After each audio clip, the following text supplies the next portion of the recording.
Yeah, I think so. Oh, we'll be live. Hello. Serving Shaitan with a smile. What up? What up? Hey, I have no idea what we're working into. Okay, because I just saw this video has got 500,000 views within 3 days, and it's about Israel and Palestine, and it's our boy Mohammed Hijab. So I was like, we have Mohammed Hijab, we have Israel, Palestine, we have bad takes around Israel, Palestine all over the internet, and this got 500,000 views in 3 days. I'm like, we need to check out what the hell this is, right? Yeah. Well, we figured we would add. There was one thing missing in this whole experience for us. Yeah, and that of course was Joe Rogan. So now we've added that. Oh yeah, Joe Rogan. Yeah, there you go. Yeah, Joe Rogan. So Mohammed Hijab and this other guy, Hazem Seddiq, is reviewing Joe Rogan's take on Israel and Palestine, right? So we're going to review them reviewing his review, right? And see what we think about their review of their review. How about that? Guys, like the stream. You sent me this video like exactly 24 hours ago. And when I saw the link, I was like, oh man, this is going to be a rough day. Like, this is going to be a rough day.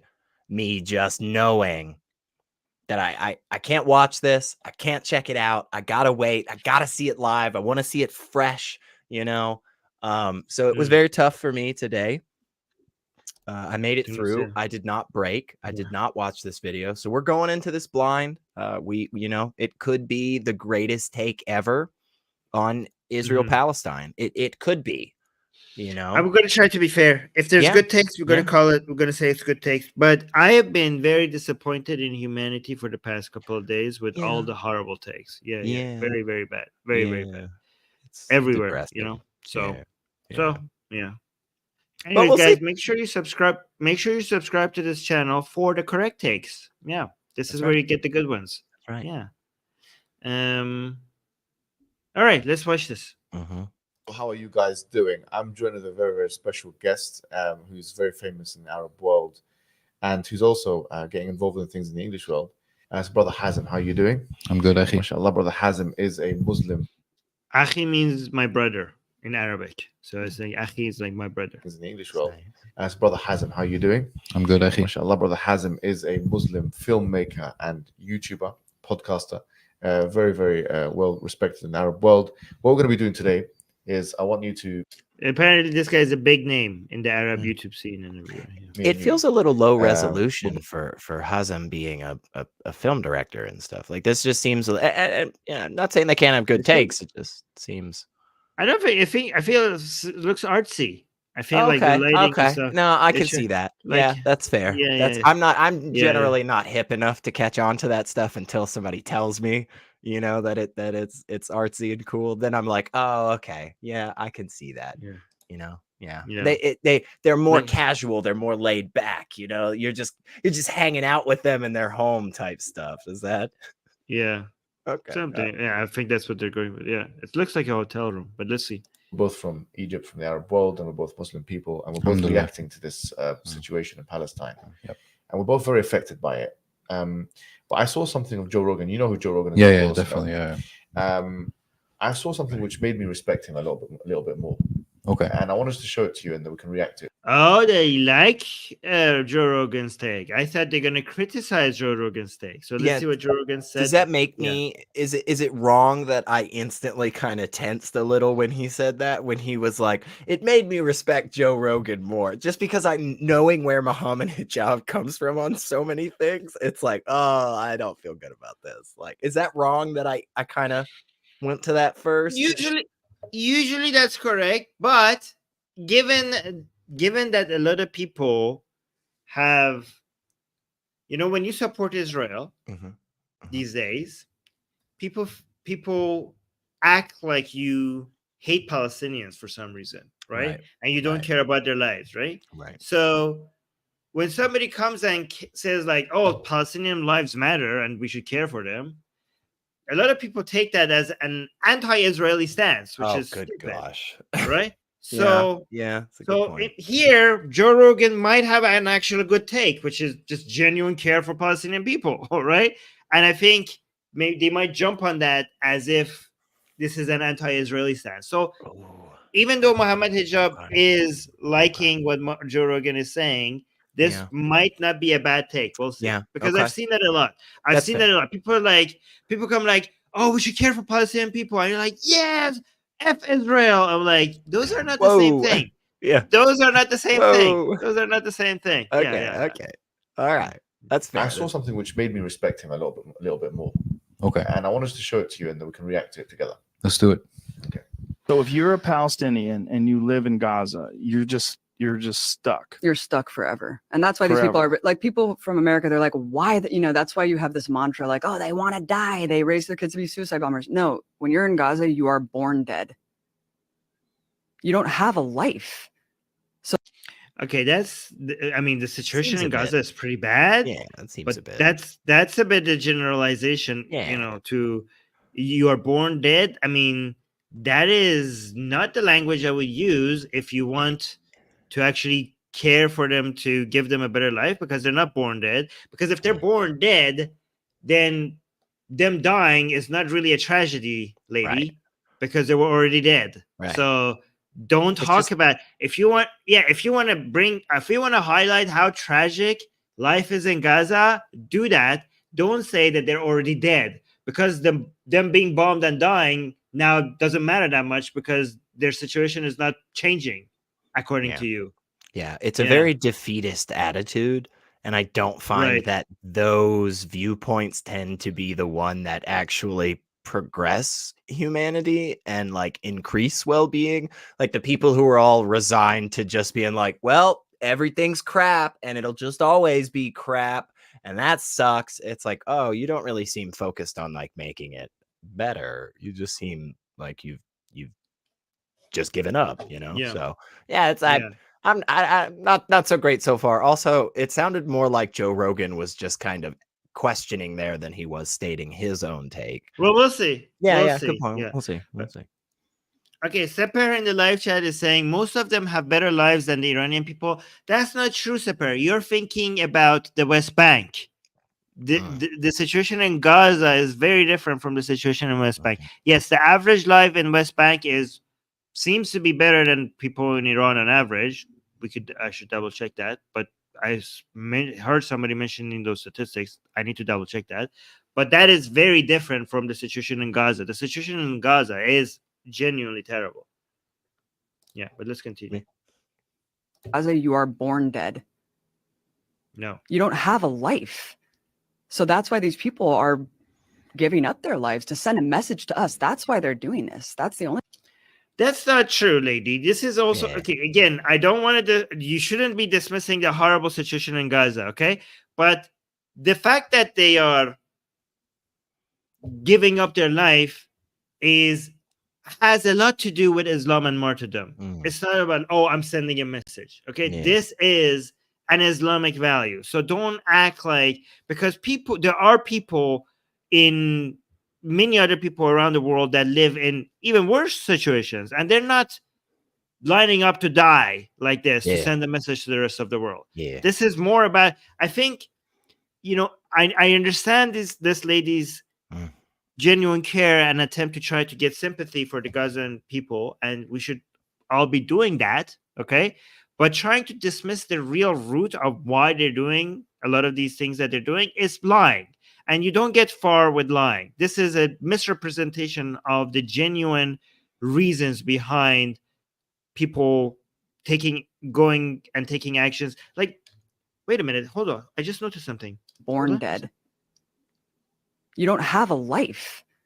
So that's why these people are giving up their lives to send a message to us. That's why they're doing this. Who are you talking about? Giving up their life? Are you talking? Wait, because that's Hamas. The ones who are giving up their lives is not the Gazans. It's not all the Gazans. It's Hamas. Is she trying to? Who is she talking about when saying giving up their life? Because I just realized that she might be talking about Hamas people, and I don't want to do that when I'm talking about all the Palestinians living in Gaza. Is that what she's doing? Is she defending Hamas? I hope not. I genuinely hope not.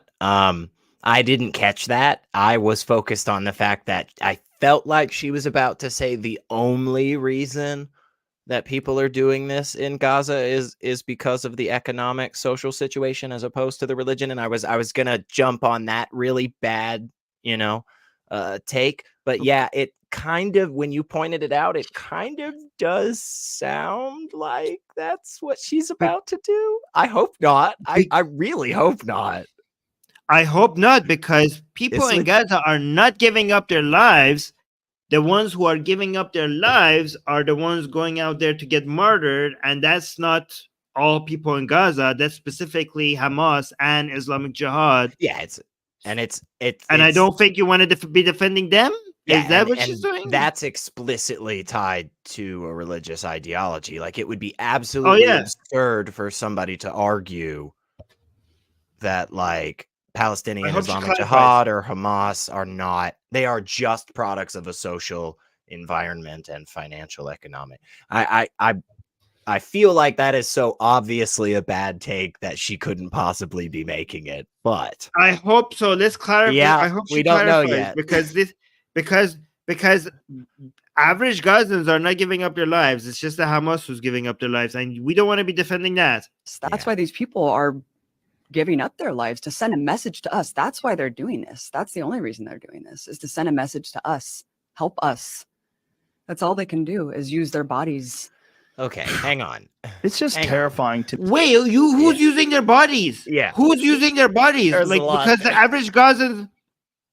Is she defending Hamas? I was genuinely coming from a position of, like, good lady. She cares about the Palestinian people. Maybe she's not using the right language, but she's trying to get sympathy for them. But who's used, like, oh, they're trying to send us a message using their bodies? Are you excusing terrorism? Is that what she's doing? Again, I am still very much in the boat of being like, oh my gosh, that couldn't possibly have come out of this person's mouth. I don't know that speaker. Like, I don't know who the heck she is. Maybe if we looked into her background, it'd be like, oh yeah, of course she's defending Hamas. That's her MO. I don't know. I'm not leveling that against her. I do not know. All I'm simply saying is, if her argument is the only reason that certain actions are occurring in that area of the world is because Gazans are trying to send a message to the world of saying, help me, I would like to draw everybody's attention to the 2 80-plus-year-old grandmothers who were recently released as hostages by Hamas. And I would argue that kidnapping anybody's grandmother in an attempt to send the message, please help me, absolutely goes against your stated purpose. I just think you lose that situation every time. If you are desperately in need of help and you kidnap somebody's grandmother, I just don't think you're sending the right message. Am I off base there? Is that wrong? I just don't want to downplay. I mean, I just today I was listening to a video recording of one of the Hamas individuals while he was in Israel, and he called from there with so much joy. I don't know if you've heard that audio. I have not. He called his father and mother, and he was so happy, and he was saying, with my bare hands today, I killed so many Jews with my hands. And the father and mother in Gaza, they were crying in joy, right? And like, be proud of me. Your son is a hero. I killed so many Jewish people today. And they're like, and they were congratulating him, and they were blessing him, and they're like, you're a hero. I should send you that audio. It's horrible. Yeah, right? you should. Yeah, absolutely should. Sounds terrible. It sounds terrible. There's no way she's defending that, right? Yeah. Like, we have to. But it sounds like she is. It kind of freaking sounds like she is. There's no way that's what she's doing. Yeah, because she's talking about people who are dying, using their bodies as a way to send a message to the world. She's not talking about the average Gazan person. She's talking about the terrorists that went into Israel to kill to become martyrs and kill a whole bunch of Jewish people. Right? That's what they did. Yeah. Unless she doesn't know how to speak, because the average Gazan is not giving up their life. The average Gazan is trying to live. Okay. And she couldn't be talking about the average Gazan citizens who have been subjected to force and violence, over the years. We all know of different stories, right? We all know of different stories where various incidents have occurred. IDF has shot on civilians. People have died. Like we have all heard these stories. There's no way she's mentioning them, because she specifically says these individuals are trying to make a point. A group of Gazan civilians that are at a party or a funeral that are shot at by the IDF are not individuals putting their lives on the line to make a point. They are casualties, right? They are. That is a tragic thing. So she couldn't be talking about them. But again, if she's not talking about them, then she doesn't know how to speak, because the actions that she's describing is what the Hamas terrorists did. We're not far into this video. If she's already defending Hamas, this is going to go downhill fast. This is bad. Oh, yeah. So in the live chat, Ray is saying, so Armin, do you think Gazans are dying for no reason? Like, is there a martyrdom? Is their martyrdom is just for dying for Islam? It's not resistance against a brutal occupation? No, it's not, because I've studied Hamas and I've read their documents and I've listened to them. They're not there to liberate Palestinians. Yeah. They are there. And also, don't say Gazans, okay? I'm trying to make sure that I don't generalize. I don't like what Hamas does and what Islamic Jihad group, this is the name of a group there, does. I'm trying to not to generalize it to Gazans. So I'm not talking about everyone in Gaza. I'm specifically talking about Hamas and Islamic Jihad, right? And they have been very, very clear that their goal is not to liberate the Palestinians. Their goal is to kill, again, YouTube, this is not my view, all the Jews. They have been very, very, very, very clear about that, okay? And not just in Israel, but everywhere. And they're willing to sacrifice Palestinians for that. In fact, they are against Palestine. They are against the creation of Palestine.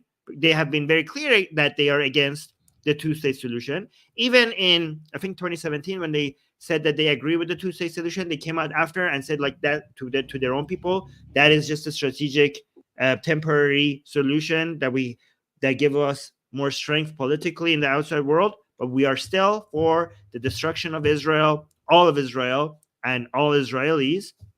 They said that. They've been very clear about that. So no, I know if you study them, if you listen to actually what they say, that's not what they're fighting for. They're not fighting to free Palestinians. They're fighting to kill Jewish people. They hate Jewish people. That's what they are trying to do. Yeah. And also Ray is saying, yeah, go ahead. No. I just wanted to mention, like, remember, like, between the two sides, there was only one side that actually gave warning before they did military actions, and that was Israel. The other side, however, just showed up at a music festival and slaughtered people. So yeah. Remember those things, folks. Remember those. That doesn't free Palestinian. That hurts Palestinians. That actually makes Palestinians' lives worse. Yes. Yeah. And also Ray saying, Armin, do you think his parents are happy because he killed Jews just for being Jews? Has nothing to do with the Israeli occupation? I mean, he literally was saying that you should be so proud of me. I'm a hero. I killed so many Jews today. That's what he was saying to his parents on the phone call. So it's hard to. I suspect. Ray, I want to put this out there, and please, I mean, like, call us out if we're not doing this adequately, okay? Because like Armin and I we're genuinely trying to be nuanced about this, right? I think both of us get frustrated when somebody comes along and says, "Oh, well, it's all about Islam," because what happens is you get these people who are like, they don't really know that much about what the Quran says, right? They don't really understand the chain of narration, and so they just pick anything to just be bigoted towards Muslims. And it's like, oh, that doesn't have a connection to Islam, so that's wrong there, right? And then there are other times where people are like, oh, it has absolutely nothing to do with a religious ideology. It is strictly about socioeconomic situation. And I think Armin and I are trying to express that, yes, it's a little bit of both. There are definitely aspects of both of these things happening. But again, like, we're not going to shy away from the stuff that is explicitly in the Quran. When a Hamas fighter just went and kidnapped a grandmother and a baby, right? And calls their parents and says, "Hey, again, Israel, this is not Israel, YouTube, this is not me. I'm not saying this. Chill out, relax. We're calling this terrible atrocity out." But when a Hamas fighter calls and says, "Hey, I just went to Israel, killed a bunch of Jews. What you think, mom and dad?" And it's like, "Never been prouder of my boy." It's kind of hard to say, well, maybe what they were talking about was the socioeconomic situation of not being able to receive supplies in a manner of political. Yeah. No, they want that. No, they want that. Hamas wants suffering of the Palestinian people because it uses it as a weapon. Right. And they have clearly indicated that. But anyways, let's continue with this. To me, It's forget sad. about whether it's Israel. Yeah, let me go. Bodies. It's just terrifying to me. It's Forget sad. about whether it's Israel or Palestine. Forget about what it is. The idea that people could be stuck, born stuck in this spot and really have no recourse and nowhere to go, and just be thought of by people that live just a few miles away from you, that you're subhuman. And that the fact that someone can make that T-shirt with 1 bullet, 2 kills, and show a pregnant woman with crosshairs on her belly, that scares the shit out of me. Yeah, so that's obviously horrible. I don't know what that T-shirt is about, but it sounds horrible, right? And here's the thing: we should first acknowledge that within Israel, there are many radical people that have horrible things, yes. right? And we have that in every other country as well. And we have that in Gaza as well. We have many people in Gaza that would want to see every single Israeli person, man, woman, and children, completely dead. They want that. Okay. It is harder to find those people in Israel. To be fair, I'm just being fair. It is harder to find people in Israel that are that radical. But it's easy to find that in Gaza, unfortunately. It's actually harder to find people in Gaza. Yeah, well, I'm not going to say that. Yeah. But and here's another thing. The current condition that Gaza is in, it is obviously a lot of it is because of bad policies by, Likud and Netanyahu. Right? Absolutely. That is undeniable, right?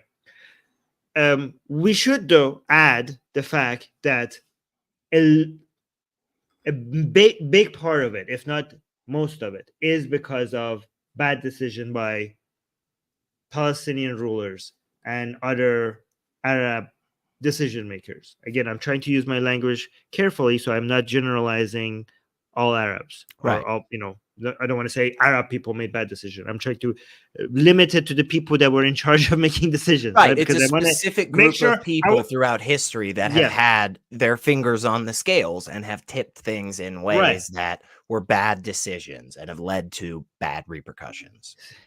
I'm really trying to make sure that people who watch our content don't come up with anti-Arab racism or like when I'm talking about Israel, decisions that Israel made that was wrong. Again, see, I shouldn't say Israel, okay? Because there are many people in Israel that make amazing decisions that have been a force for peace, right? I'm trying to say Netanyahu or the Likud party, right? And when it comes to the when it comes to the Arab side, I'm trying to say Arabs made a bad decision. I'm trying to make sure that my language is very focused on the specific people that made bad decisions, right? I think that's the right way. So, so the major reason why we have the current situation right now in Gaza is because every time the leaders of Arab countries and the leaders of Palestinians were offered a peace agreement and an agreement for Palestine to become a country, every time the Israeli side said yes, and the Palestinian side and the Arab countries side said no, every single time. I mean, at the very beginning, there was this opportunity for Israel to become a country and Palestine to become a country. Israeli government said yes, right? Palestinian government said, bull crap, this is all ours. And this happened time and time and again. The first time this was offered to them, it was given 20% to the estate for Jews, 20% of the land, 80% for Arabs. Okay? They said, no, all of this is ours, even though we had 22 other Arab countries and we didn't have a single Jewish country in the world. And Jewish people needed a state. And this was the only ideal spot, right? And they said no to that. And then that was the offer. They said no. And then it became 50-50. And the 50-50 was the best parts for Arabs and the worst parts for Jews. And Israel said, okay. And the Arab countries, leaders of Arab countries said no to that. And the war started, right? And they attacked. And then they lost that war. And then Israel got 70%. It kept on, and every time they came out like, okay, how about we give you this? And every single time, and even to this day, Hamas still says no to the two-state solution. Every single Jewish person has to die or learn how to swim. That's what they say. Literally what they say, folks. That's not an exaggeration. Yeah. So we wouldn't have this situation right now, this socioeconomic situation right now, if the anti-Jewish sentiment was not there. Because when Jewish people came to this land, they either the parts that Arab people had land, they were buying it from Arabs, and the parts that they were settling were empty land. The parts that they didn't buy, it was empty land.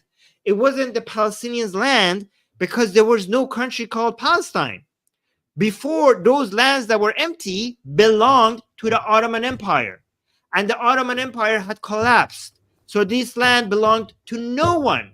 They were settling in empty areas that belonged to nobody.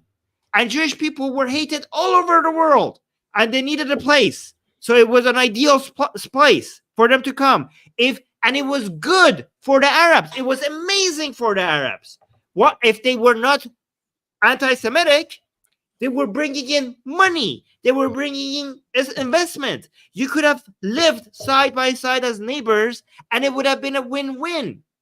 So even I understand it's religion and socioeconomic conditions, right? But this horrible socioeconomic conditions is also a product of religion. It's made worse by it. It's made worse by the ideology that is so totalitarian and genocidal. And that is directly tied to Islam. It's not a jump, you guys.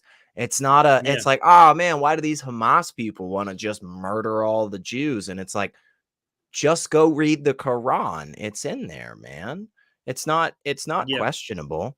And I think that was a very bunch of great points. And just to finish up on Ray real quick before we go back to this video, Ray asked, and I want you to answer this, but I'm going to say just a little snippet before it. Ray asks, Armin, if it's about religion, then why are Palestinian atheists very supportive of all Palestinian resistance movements? Apparently, they disagree with them on everything apart from the resistance.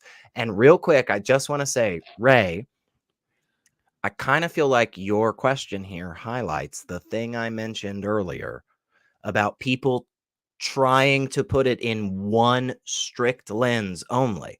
I truly do not believe in this video today or any other time that Armin has been talking about this, has he ever said it is only and strictly about religion? I don't think so. Okay. Also, again, I would be very surprised, Ray. I would be very surprised to see a bunch of Palestinian atheists stand up and go, we feel good about the actions of October 7th by Hamas. Okay. So again, this is why we need nuance. I've seen that. And I'm sure it does exist. That's the thing. I'm confident that it's out there, but I'm also confident that there are a bunch of people that are Palestinian atheists who are like, this is terrible. We hate this. This is disgusting. Don't do that again. We would like to have a better situation in Gaza. Okay.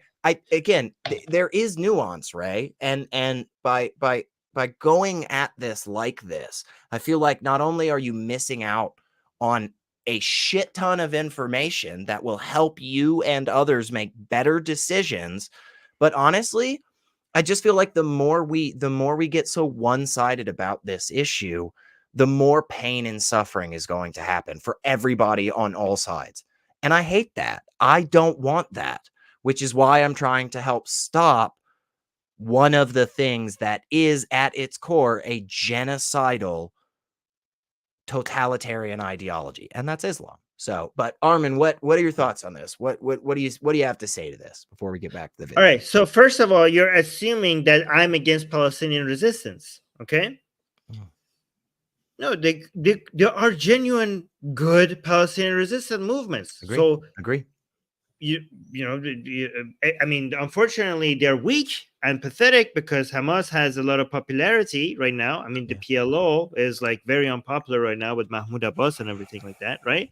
I mean, there are resistance to decisions by Likud party within Israel, right? There's pro-Palestinian, secular, genuinely good pro-Palestinian movements within Israel itself. Yeah. Okay, so I'm not against that entire concept. That concept exists. Okay, and good versions of that concept that does exist. So please, when we're talking about Hamas, please don't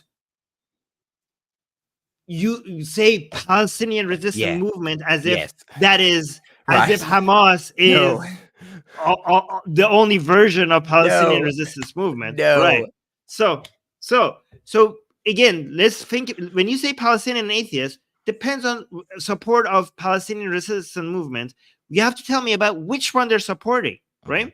If they're supporting the Hamas version of it, well, it is because of Islam, even if they're atheists, right? Because it's the influence of Islam. I mean, why do so many atheists around the world get circumcised? Like you say, oh, it's not religion. It is because of religion. Yeah. It's something that religion has spread so much as a thing to do that you think that it's the right thing to do, even if you become an atheist. Yeah, just right? like non-believers who are super hardcore homophobic, and they're like, no, men should be men and women should be women. It's like, whoa, where did you get that from? Oh, the Bible? Like, chill out, bro. So just because an atheist has a belief, it doesn't mean that their belief is not influenced by religion, because given that they're atheists. It could still be influenced by religion. But there are also resistant movements that are good, and maybe supported by other atheists. I don't know. You have to show me the specific atheists, and you have to show me what exactly they're supporting, because I don't think you could come with a general answer to what you're asking us here. Yeah, right. It just makes it a little bit more complicated than what you're saying, basically. Yeah. Right? Yeah. Agree. Yeah. And also, thank you, Secular Sakai, for the $2 super sticker. Thank you. Thank you. It's what is it? It's a cup of coffee that says tired. So thank you for being here, even though you're tired. We appreciate tired. Yeah. Okay, guys, use super chats to support. If you like our takes, use super chats, and if you don't like our takes, use super chats. If you hate what we're saying and think we're just a bunch of idiots, feel free to send us $5 right now and let us know. We'll read it live. Like, we've got we're good. We're fine. Yeah. All right, let's continue. Let's see. Yeah. So what do you think of that? I don't know, man. I'm used to asking questions. So like, what happened to you, for example, on Piers Morgan and stuff, and you talking about Ben Shapiro, and you've talked to Jordan Peterson and stuff. So I think the issue is we get caught up on what these people say, and we're almost kind of looking for them to give us kind of approval or So I know what he says is kind of like I mean, it does make sense. But it's kind of sugar-coated a little bit. Like Ben Shapiro is like, okay, we listen to him, it makes sense when he talks about LGBT and all that stuff. It's like, okay, this guy says what I want to say, but at the same time, he's like, kill these, we have to kill as much and stuff. So I'm trying to figure out what the balance. Okay. These people, I hate you. I hate you because you're making me defend Ben Shapiro because he never said that. That's why I was looking confused. I was like, man, Ben Shapiro. Maybe I missed it. Maybe I missed it, but I felt like that would be something that would have come to my attention if Ben Shapiro had just essentially called for genocide, which is what it sounds like they were saying. So like, I feel like that would have come to my attention because he's actually kind of gotten a lot more close to calling for that in the past with other groups. But I mean, truly just Ben Shapiro has said racist things that were way less horrible than this, and it was he has been destroyed because of it, like the outrage. Yeah. So I'm pretty sure he hasn't said like we have to. Well, let me see what you maybe think he said. Let me see. Maybe we have to kill as much and stuff. So Ben Shapiro said we have to kill as much and stuff. Yeah, there's no way. There's no way. Hang on. There's no way. Ben Shapiro said we have to go and kill as much as people as possible. Yeah, I think his career would have ended by now if he had said that. Like, look, again, this is so frustrating, and I feel like I need a shower already. But like, guys, there's a lot of bad takes our boy Shapiro has. Right? There's a lot of bad takes. We don't need to like fake anything here, okay? But also I do think it's always the right thing to do when somebody accuses somebody of being a genocidal monster, that you at least go, hey, that's not right.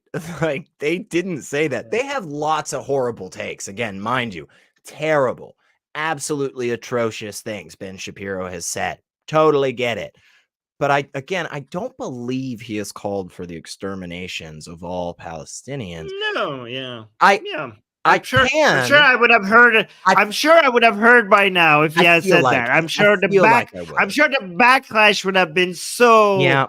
It would be a tsunami. He would have lost his job. The Daily Wire isn't the best news organization by far, but they're not that bad, are they? Right? Like, but I would like to put this out there because I think this is a possibility. I think it's possible that Ben Shapiro may have said, and again, just for clarification, YouTube, I'm not saying this. I'm saying I think it's possible Ben Shapiro could have said this, which is we need to kill all the people in Hamas, right? I think that's a possibility, and I'm not even sure that I'm.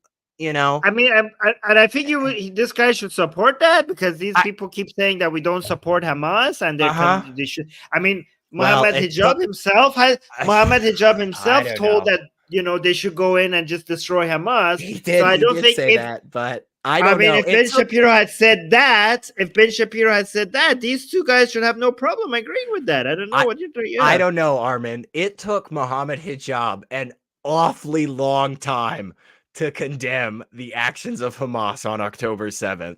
He took a moment to just say, yes, the indiscriminate slaughter of children is bad. You know what I'm saying? Like, it did take him, he did say it, but it took him a while. And that's one of those, I feel like it should be easy for everybody to just be on the same side. But yeah, I don't know. Maybe he clarifies again. We always want to be charitable, but yeah, and it's funny because the horrible takes of Ben Shapiro is exactly what they agree with. They're like, "Oh, I know he has some good takes on LGBT stuff, but yeah, on the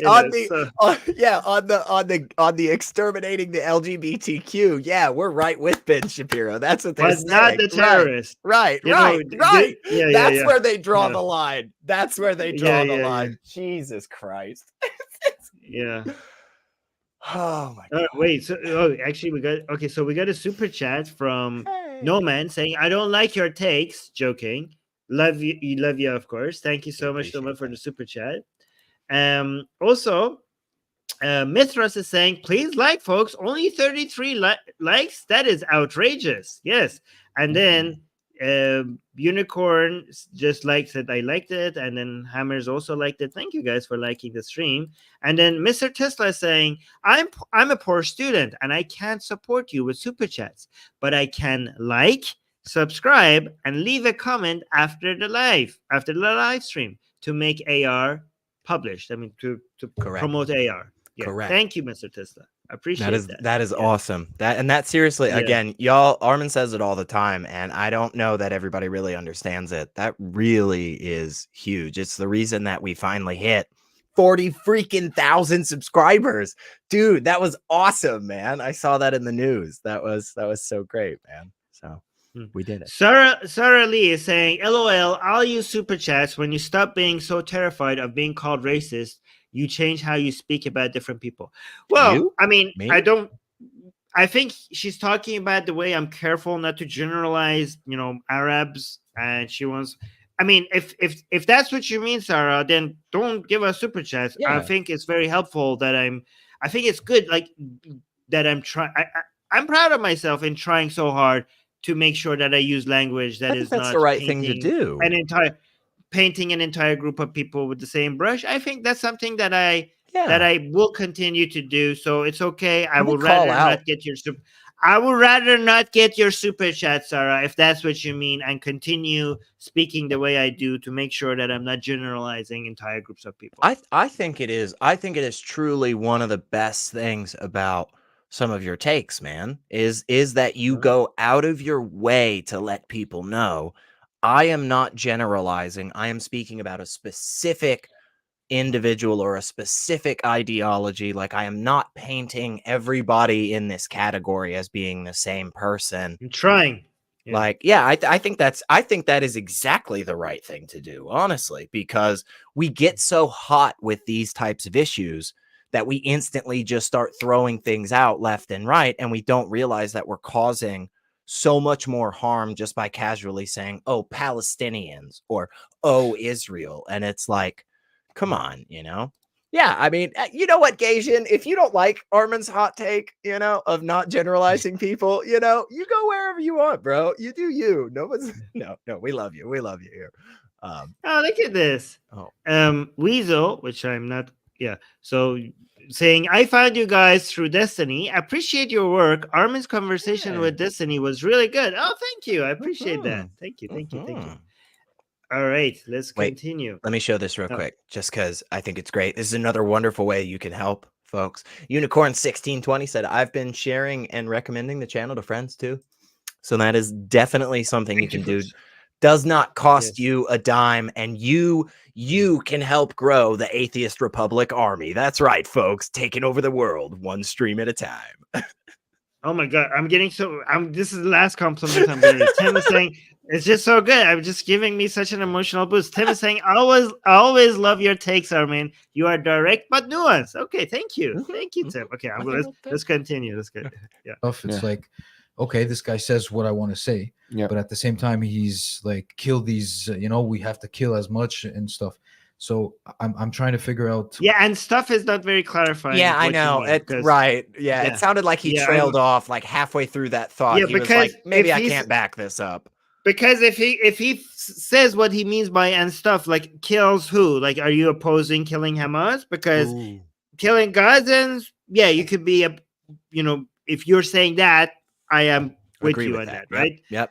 But if you're saying if somebody says like, oh, we should kill as many Gazans as possible, well, okay, that's a horrible person, right? But if he said that about Hamas, so you're not saying who, because if you said who, then we would be like, oh, you guys are pro-Hamas. Oh, okay, that's why they're not clarifying. Because if they clarify, we will recognize that they're terrorist sympathizers. I don't have the editing skills to do this, but I want somebody who does have the editing skills to do this to just put together the montage of times where Piers Morgan directly asked Mohammed Hijab the question about, like, do you support Hamas? Like, do you support the terrible things that Hamas did? Here's a specific thing Hamas did. Do you support that? I just want somebody to put that compilation together to just watch how difficult it was for him to say, I do not support the indiscriminate slaughter of civilians. You know, pretty easy thing in my opinion, but I don't know. Again, maybe they clarify it. Maybe they do. Let's be optimistic. Well, let's see. What the balance should be of listening to these people. Like, for example, Jordan Peterson. I was with a good friend of mine, and he started listening to him and the series that he makes about the Bible, the biblical stuff, and he's now a Christian because of him, right? So he became a Christian by somebody who's not a Christian. Amazing. Yeah, that's really weird. Know, it's I'm not waiting for this kind of approval.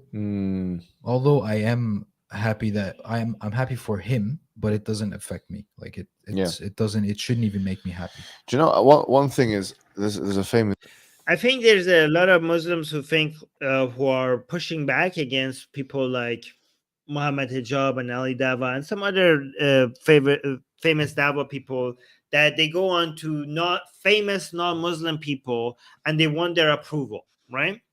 Because they want to show, they get so happy when, I don't know, like say Neil deGrasse Tyson comes and says something nice about, I don't know, Muslims in history, or this celebrity. You're like, oh my God, look, this celebrity says like amazing, wow, so amazing. Some big name said something nice about Islam or something about Palestinians, right? And this is very common among Muslims, and some people attribute that to an inferiority complex, right?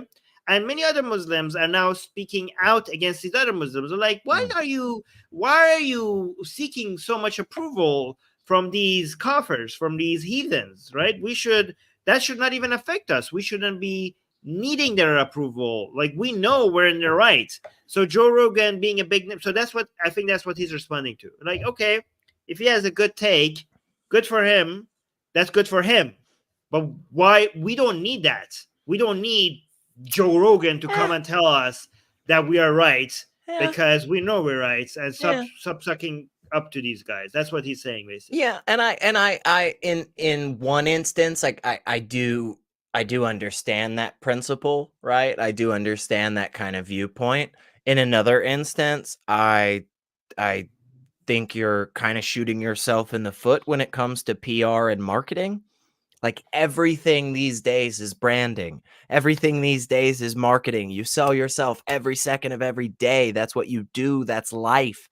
Like, if you want to promote a message, if you want to get more individuals on your side, one of the things you have to do is kind of go to some of these established outlets in which people promote themselves, right?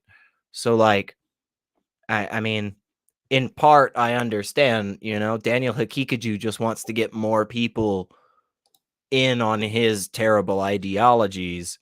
And so he just goes to places that are popular. Like, that makes sense. I don't criticize them for that. But yeah, I would say don't be seeking validation from other people, because that way lies madness. Like, you're never going to be happy. You're never going to be satisfied. So, right.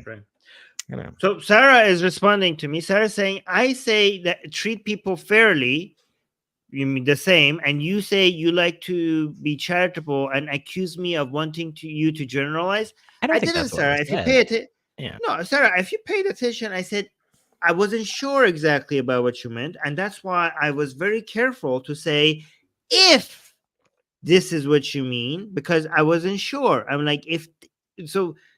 I was very genuinely very careful about how I phrase what I'm saying, because I wasn't sure about how to interpret what you're saying. I said, if this is what you mean, then, right?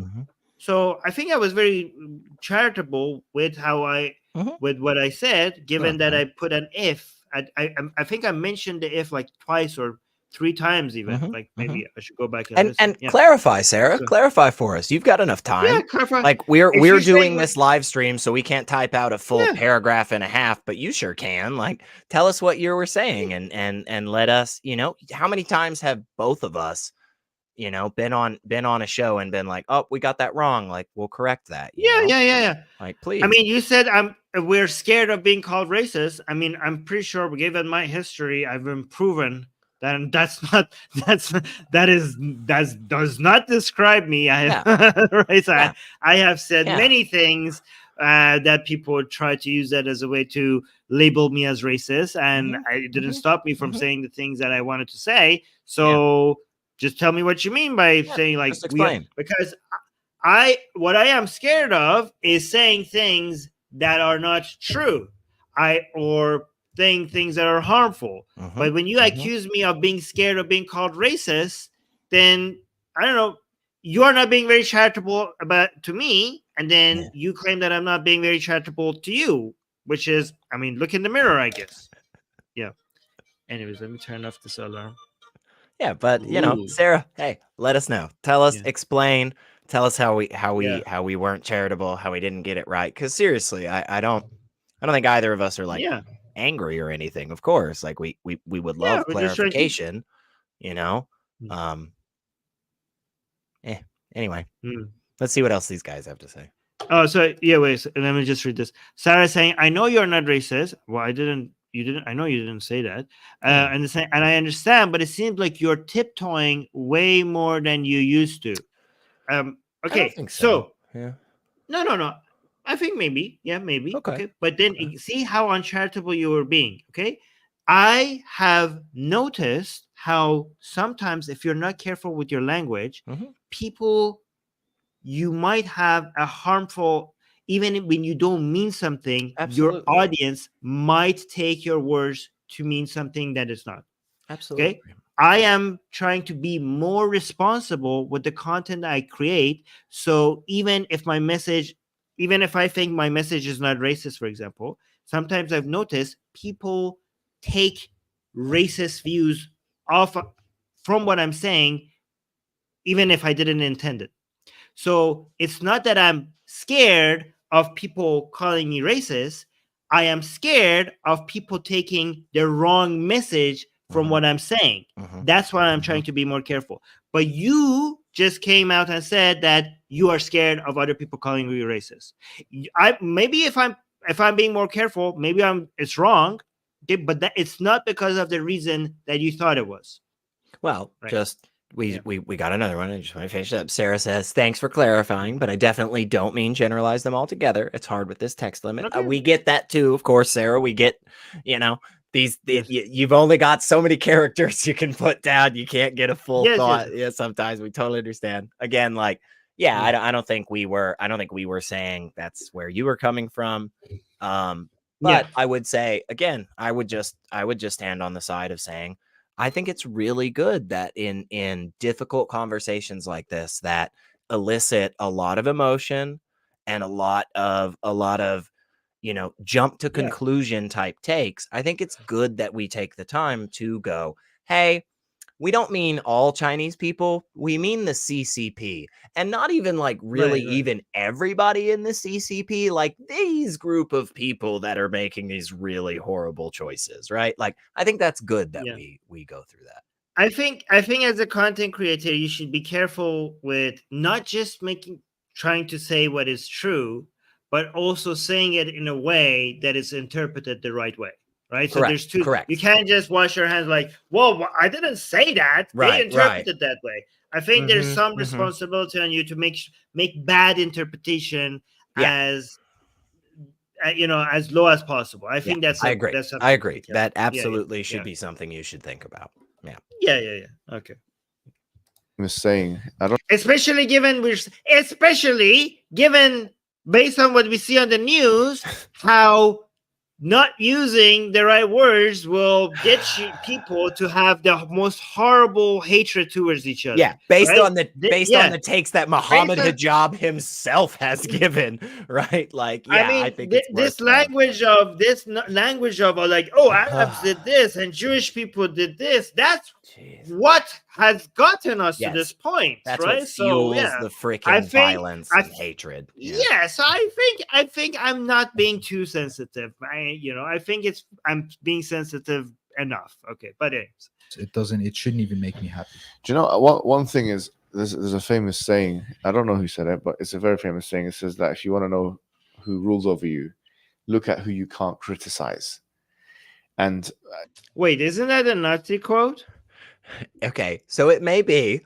It may be. I think That would please that's- go look that up real quick while I point this out, which is isn't that kind of interesting, Armin? Take what Mohammed Hijab just said there. Our wonderful Dawa, truth-speaking brother in Islam. And ask yourself a question, Armin. Who is it that you can't criticize? Is there anybody that could come to mind that you can't criticize? Well, yeah. Is there anyone at all? You know? I mean, yes. I don't know. Yeah, that's a very good point. I didn't know. I'm glad you caught that because that's very hypocritical. Yeah. If you, okay, but here's an interesting fact. A lot of people misattribute this quote to Voltaire. And it's not Voltaire, you're saying. Who is it? It's not Voltaire. Okay. So it's Kevin Alfred Storm, an American neo-Nazi. Right? So congrats. You just quoted a neo-Nazi, basically. You know, I feel like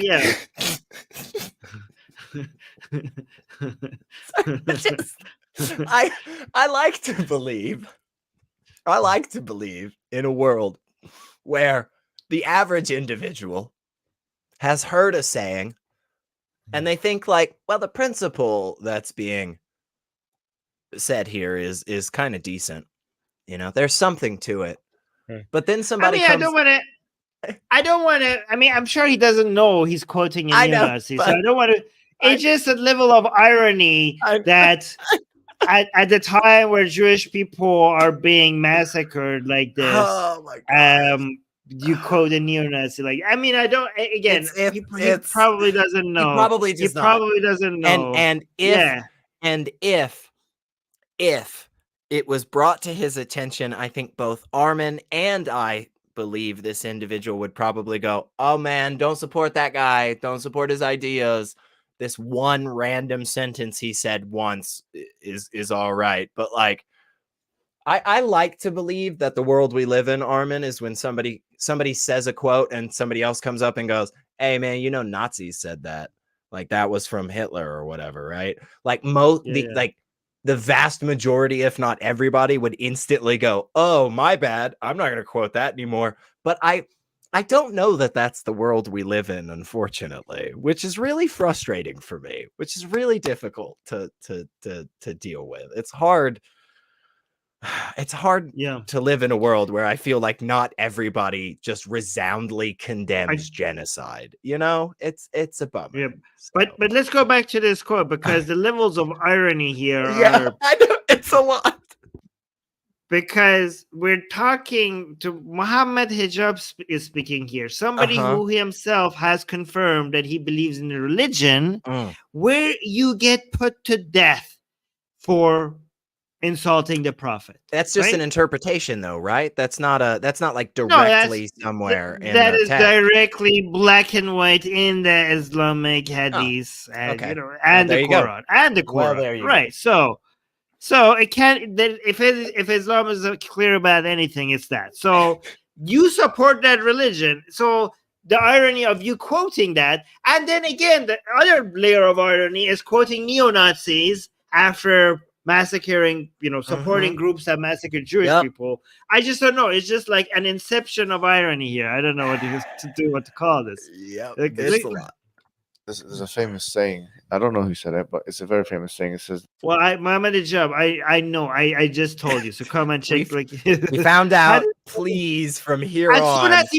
As soon as he mentioned that quote, I remember that this was I was like, I know this guy. This is a Nazi quote. Happy for him, but it doesn't affect me. Like it doesn't. It shouldn't even make me happy. Do you know one thing is there's a famous saying. I don't know who said it, but it's a very famous saying. It says that if you want to know who rules over you, look at who you can't criticize. And we've seen a lot of people in the right wing. We've seen obviously Ben Shapiro's. This is funny because he's against he's talking as if somebody ruling over you is a bad thing. You believe in Islam. I don't think the concept of something ruling over you is inherently a bad. You're sounding like an anarchist right now, Mohammed Hijab. because it's anarchists who have a problem with just somebody ruling over them. We all need somebody to rule. So I don't know. It would be weird. It would be really damning if like the name of the religion meant something like submission or something. You know? That would be really it'd be really tough to make that argument, you know, Armin? Like that was that'd be tough. That was beautiful. That was beautiful. Good job. Sorry. It's like he did it. He set us up for this. Are you kidding me? Okay. Invested. Jordan Peterson, you mentioned, who's recently just been coming out and attacking the cause and calling effectively Netanyahu to give them hell or whatever it is, which entails the killing of civilians effectively. And we've seen other people. Okay. So this is nonsense. So Jordan Peterson, oh my God, what are you doing to us? Okay. Jordan Peterson had a tweet, told the Israeli government to give them hell, right? Give who hell? Hamas. This was right after Hamas attacked Israel. Right now, look at us. They're making us defend Jordan Peterson. I know. That's ridiculous. So how are we in this position, Armin? Hamas attacked Israel, killed more than 1,400 civilians in the most barbaric, gruesome way that I couldn't believe this, but worse than ISIS. I never thought I would ever say this. Yeah, literally. I think they did things that ISIS would be like, okay, that's a bit too much. You know, when ISIS came in and we were making, you know, it was unbelievable that they were doing things that made Al-Qaeda say, like, okay, that's a bit extreme. Right. Yeah. Right. Every single one of these. Yeah. And now we have Hamas doing things that ISIS is like, okay, that's a bit too extreme. Right? So after that, I mean, they are worse than Hamas is worse than Nazis. I always mention this. Nazis, when they were killing Jewish people, they were trying to hide it because they knew what they were doing was evil and the world shouldn't see.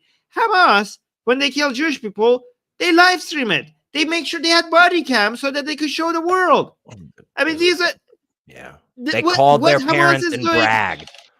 I mean, you have outdid the Nazis and ISIS in evil, right? And Jordan Peterson is now saying, give them hell. And you object to that? You object to that? So look at his justification for why he's objecting to that, right? Look at this. Entails the killing of civilians, Netanyahu to give them hell or whatever it is. So he doesn't name them. He doesn't name Hamas. Give Hamas hell. And now he says, but that entails killing civilians, Gazan civilians. Which entails the killing of civilians, effectively. Well, effectively, for what reason? Why does it entail? Why does it entail killing civilians? That's a good question. Joe? Can you be honest with us? Does it have anything to do with the fact that Hamas intentionally, and guys, this is true. Like, I don't know why all these left-wing, a lot of these progressive media are going out there like, oh, they're just using this as an excuse. It is not an excuse. It is reality. Hamas hides behind civilians. We know this. This is their gameplay. They do this every time. They go and hit civilians and then they go hide behind their own civilians. So when civilians die on Israel's side, that's Hamas killing civilians. But when civilians die on Palestinian side, that is also Hamas killing civilians. When we say they use them as human shields, it's because it's true. I was watching Al Jazeera Plus, and they were like, "Oh, people keep saying human shield as a way to kill as a way to excuse killing civilians." It's the reality. It's what's happening. Yeah. What are you supposed to do? Tell me what you're supposed to do. Yeah. Well, and this is the thing that I so two quick thoughts. Again, one, I'd just like to point this out again, folks. I'm not saying that this excuses or justifies any of the negative consequences or the reduction in well-being. But between the sides, between Hamas and the IDF, there was only one fucking group that literally dropped pictures. Okay? They had it written in Arabic on pamphlets, and just to be sure, in case somebody was illiterate, they drew pictures to tell people where to go. Okay? Between the two sides, there's only one side that did that. Between the two sides, there's only one side that actively stopped people from using escape routes from the violence. There's only one side. If you're not sure, the first answer was the IDF and the second answer was Hamas, folks, okay? So just don't forget that. Do not forget what has happened, okay? On top of that, I think it's very telling that when Mohammed Hijab is saying this, what he says is it entails the killing of civilians. He pauses and then says effectively.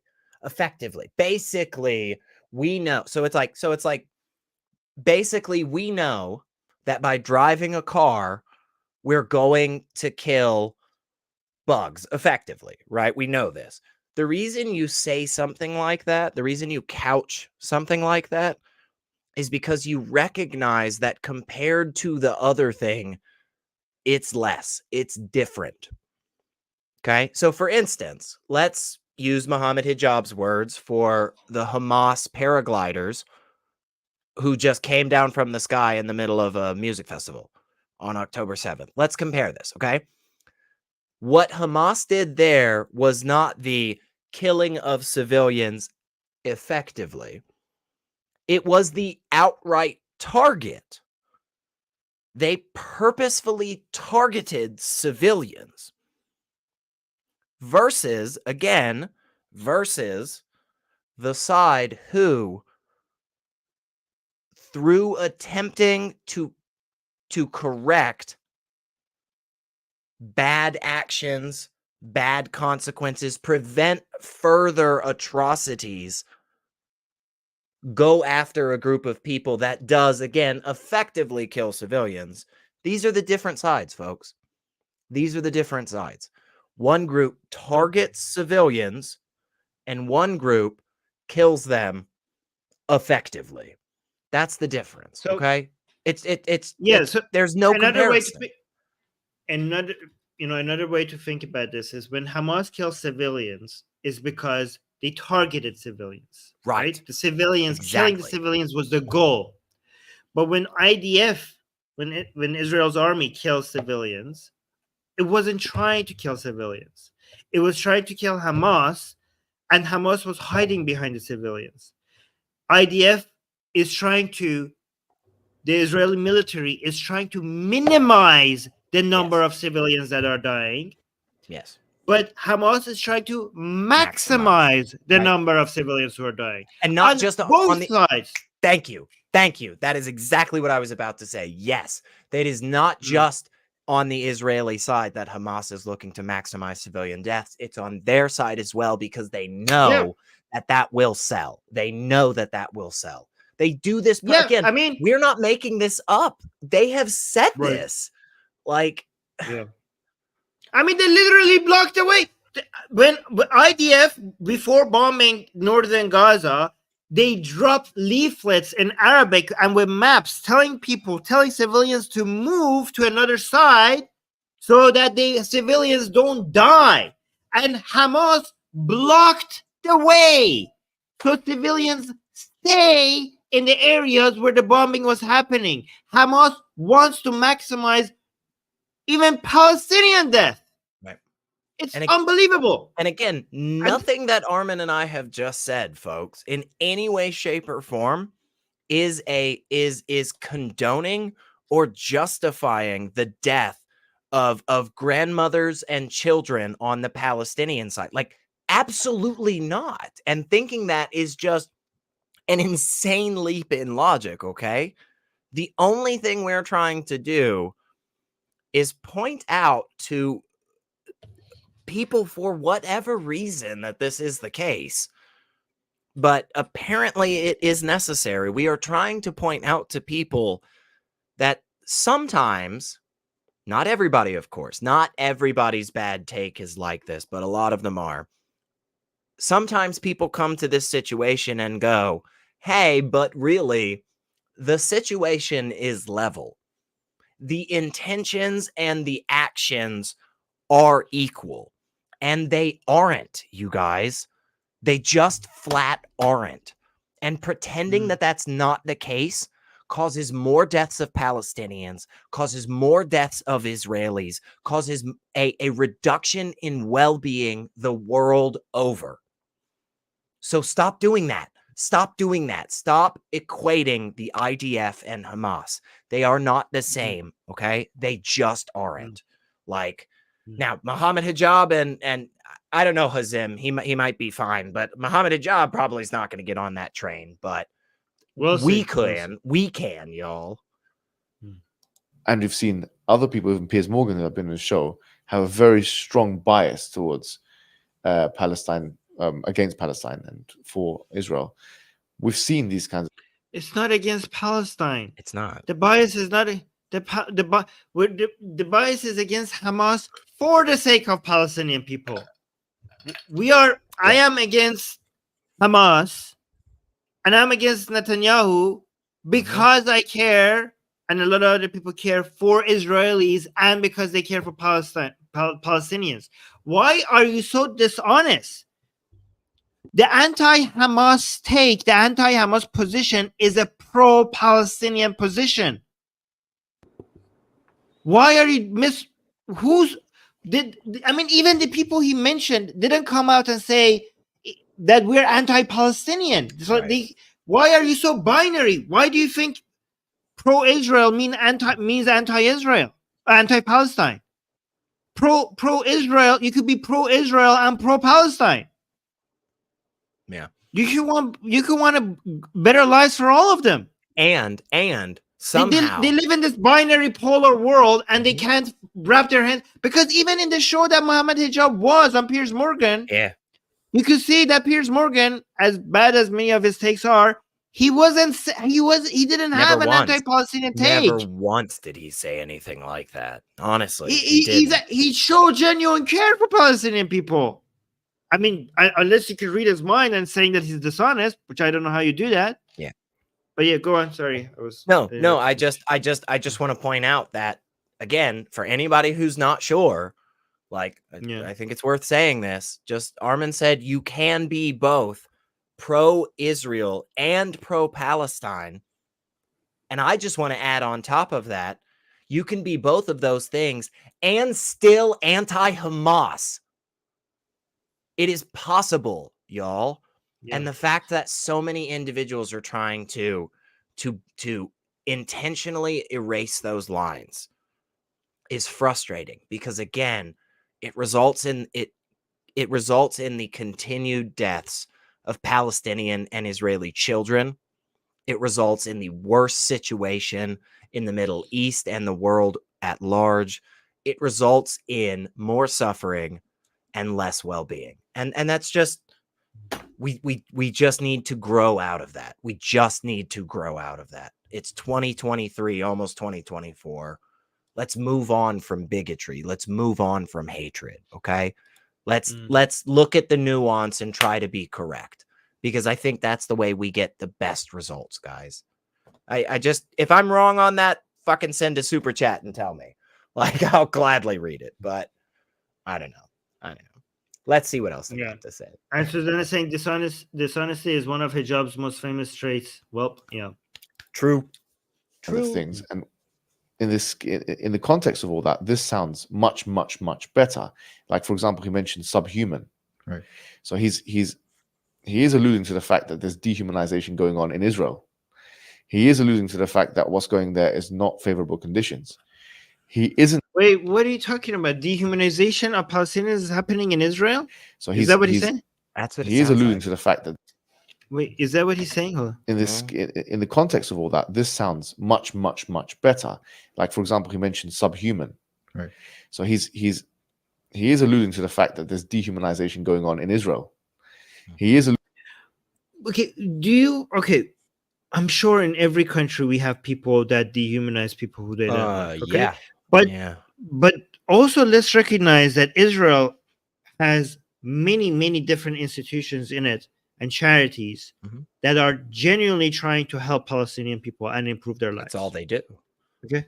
Yeah. There are many institutions within Israel that also are trying to save LGBT people within Gaza and West Bank, right?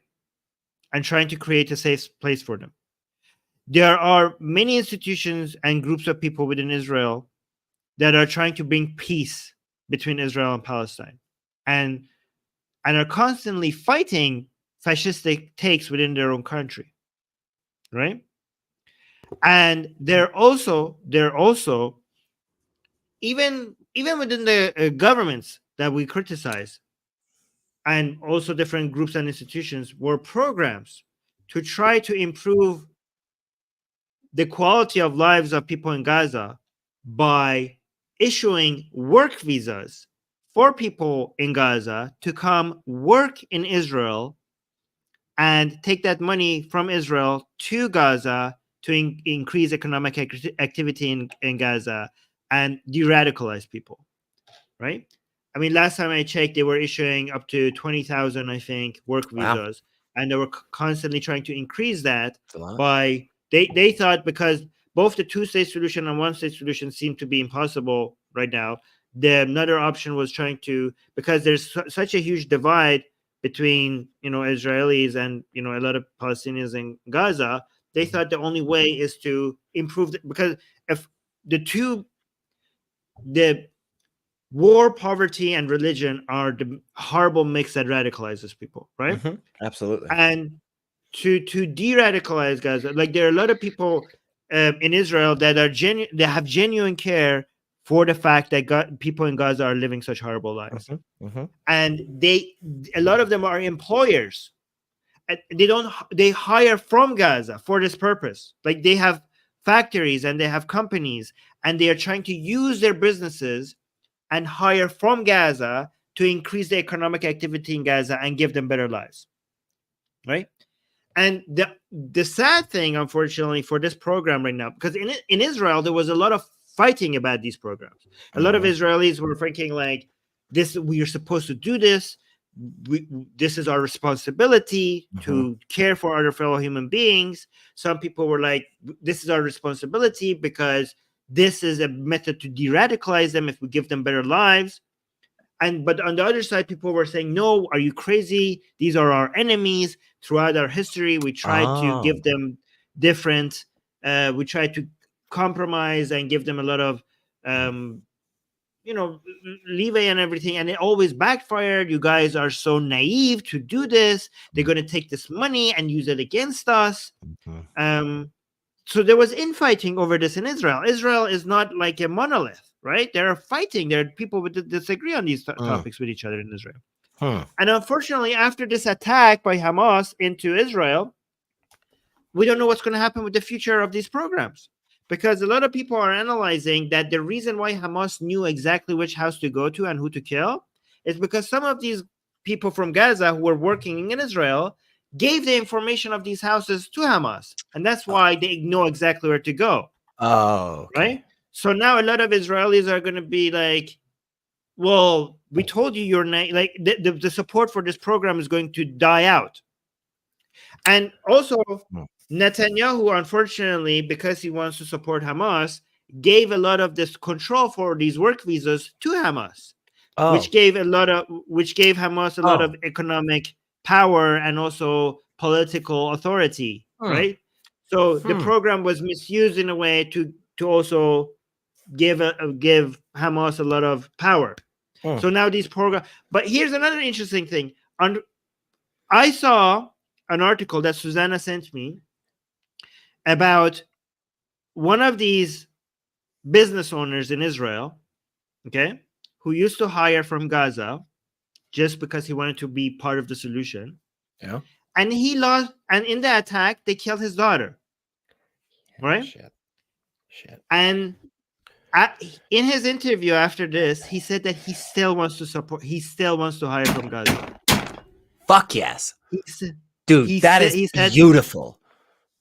Yeah. It's terrible. It is horrible. It is disgusting. And yet somehow, see, this is what humanity is, man. Like, this is why I have this optimistic view so much, is because of people like that in the face of some of the most horrible atrocities anybody could ever imagine for themselves or others, this individual still goes out of their way to say, I will put my life, I will put my livelihood, I will put everything that I have worked for on the line. I will continue, because you know this person is receiving hate now. You know this person is receiving hate from his neighbors, his friends right now. And yet somehow the humanity shines through. The humanness shines through. And the beauty of that is seen. That's so incredible. That is so incredible. And all of these atrocities and all of this disgusting hatred and violence that has occurred and all of these deaths, there is something gorgeous like that can come out of it. God. So wow. So here's the thing: when I hear Israel, okay, I see the bad things, but I also see the good things. I see that person. Yes. Right. Yes. So that's why I can't be anti-Israel. Yeah. Because Israel is so many things. Why are you so? Why do you think these people have binary minds? Anti-Israel, for Palestine, right? Yeah. Or for Israel, anti-Palestine. Yeah. Get out of that. What are you talking about? Yeah. Okay. Alluding to the fact that what's going there is not favorable conditions. He isn't taking a strong pro-Israeli side. Well, look at some people are giving us more information about these program, right? So where was Yuval? Oh, here. So the program that I mentioned, Yuval saying, in addition, those who entered and took part in the atrocities were, or some of them, not all of them, some of them were not part of Hamas. There were some people from Gaza that just came in with Hamas and did some of these things. And now a lot of people in Israel are second guessing how these programs, because look, it wasn't just Hamas, it was also some people. Well, and this is the reputation of these programs are going to get a huge hit. And again, this is an example of how Hamas is anti-Palestinian. Okay, this is a good example of that, and I think this is a good opportunity to say once again something that I know I have heard you and Susanna say multiple times over, where it's like, we have these terrible things and we say, well, there's so many of these terrible people, blah, blah, blah. We shouldn't take refugees. We shouldn't take immigrants anymore. No, screw that. Take more refugees from this place, because the people that are trying to get out disagree with that hateful ideology. They want to live in a world that allows for people to be who they are, right? Without fear of being put in jail, without fear of being slaughtered at a music festival, right? Like, do not let the horrible people win. And when we see these atrocities, do not then paint everybody with the same brush. No, there are good Palestinians 100% that absolutely abhor the actions that Hamas has done. Continue to help these individuals by providing them with opportunities. Continue to bring them into your community and welcome them with open arms. Do not allow the disgusting hatred of Hamas and those individuals to taint all of Palestine. Do not let that happen. Fight that. Push back on that. Like, again, thank you for telling us that story. And thank you to that individual in Israel who is continuing to actively hire Palestinians to give them a better life.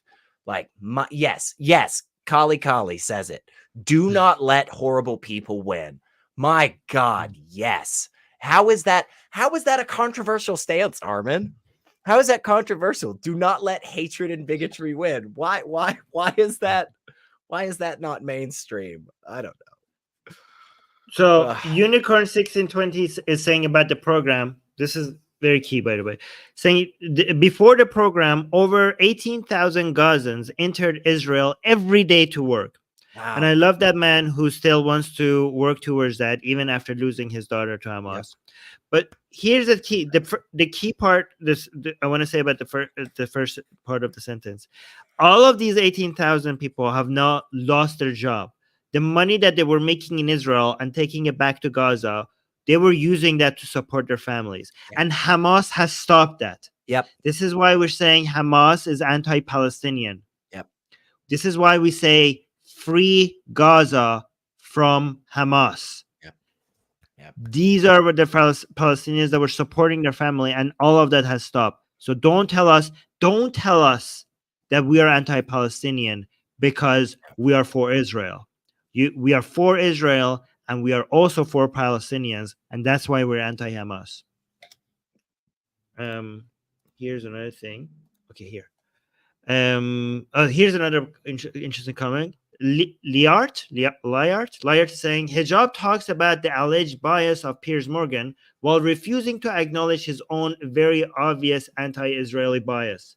We should start calling him hypocrite Hijab. Yeah, I mean, you're right. He keeps like, oh, you guys have bias. Hijab, you have bias. You advertise your bias. A lot of bias. Yeah, you're right. Actually, that's a good point. I wasn't even paying attention. Like, we're biased, Armin. We're a little biased. Yeah. Like, we'll admit that happily. Like, I'm very biased. I am biased in favor of well-being of. I'm biased against Hamas, but Hijab talks about bias as if bias is just inherently bad, but then he has bias. You know that he ignores purposefully. That ignores. Yeah. Stance, which in my view is so much better than his compatriot. Wait, somebody, Yuval is criticizing you. Sorry, guys. Yuval is saying atheist rarity, which is secular rarity. So secular rarity is wrong here. The unpleasant reality is that killing Jews is popular across all Palestinian society.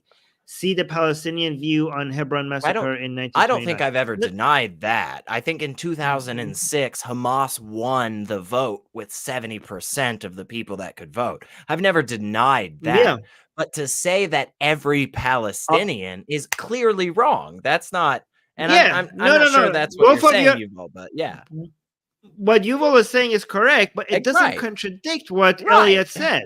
Right. Elliot said he's not going to, he said, okay, most does not mean all. There's a difference between most and all, right? Yep. It's a very important difference, okay? Yes. Yeah, it is a very important difference that we should take the effort to go, hey, guys, not all, but by these statistics that we clearly have for years now, a good bit of them. Like, let's not we're not shying away from that. We're not denying that problem. We're not denying how horrible, how much anti-Jewish hatred is common among Palestinians. But it's not every Palestinian. It's very common. It's not every Palestinian. But it's not every Palestinian. Yeah. As long as there's one Palestinian that doesn't think like that, I refuse to generalize all of them, right? And I am with that one Palestinian. No, it's more than that, but yeah, it's more than that, but I'm just saying even if there's one, yeah, exactly.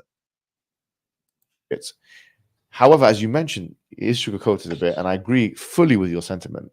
It's an excellent point, but it shows us who's controlled and who's not. And this is not just for the Muslim community, right? But it's people have seen, even with Piers Morgan and Jordan Peterson. Well, I've been analyzing their comment section. I've been analyzing everything. And what I found is that it seems to me that it's not just within the Muslim community. People outside of the Muslim community are now consider them to be hypocrites and people that are effectively being paid to say what they're saying, and that is so dishonorable. Unlike Mohammed Hijab, who's not getting paid. For I really hate that. I really hate that. I just feel like that is so slimy when somebody when the largest Dawa YouTube channel out there in the freaking world is criticizing other people and being like, I don't know, man, maybe you're just saying these things because you make money. It's like, come on, bro, how many super chats you get? Like, don't screw with me. What's your Patreon subscriber count? Like, come on. Just you know, like, isn't it possible that Piers Morgan is, again, like, I hate defending this guy, but like, isn't it possible that Piers Morgan sincerely believes certain things and actively wants to grow his viewer count? Like, is it not possible that both things are true? I'm gonna go get my dog. You keep talking. My dog is crying for some reason. I'll bring him here. Please go do that. Please go do that. It'll instantly make this stream better. Yeah, it's so annoying when anybody in this space, you know, like anybody on YouTube or has a freaking show or a channel or a podcast just wants to criticize somebody else, like Joe Rogan. Joe Rogan was one of the first dudes that did podcasting. Like, he's kind of, him and Adam Carolla are kind of the reason that podcasts are really popular. And so to be like, oh man, Joe Rogan's just saying this stuff because he wants people to view his stuff. It's like, well, yeah, duh, man. Like, and so do you. You want people to watch your crap. Like, come on. Oh my God. Look at that. That is so adorable. She's crying.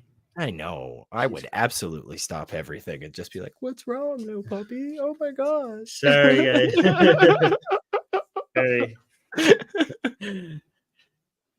No, we needed that. We needed the break. Yeah, we need that. We needed that. Okay. To say what they're saying. And that is so dishonorable for them. It's the worst thing they could potentially be marred with, I think, because people want to okay.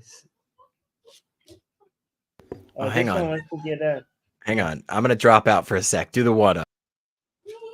Oh, okay. There's another one crying in here. I have two of them. Oh, you want to go? Okay. Let's go back. It's fine. It's so cute. It's so cute, though. It's hard not to. Yeah. Okay. Let me open the door because they want to leave. Hold on. Just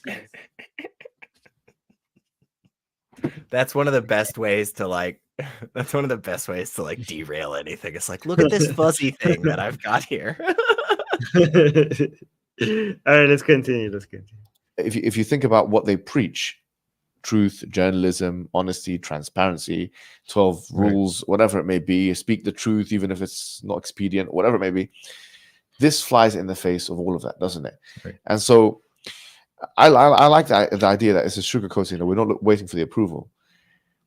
But do you think that sometimes giving these people a little bit of incentive for being brave, effectively, for saying something which they know that it's going to get them backlash with certain members of the community, is something we Muslims could do strategically? Wait.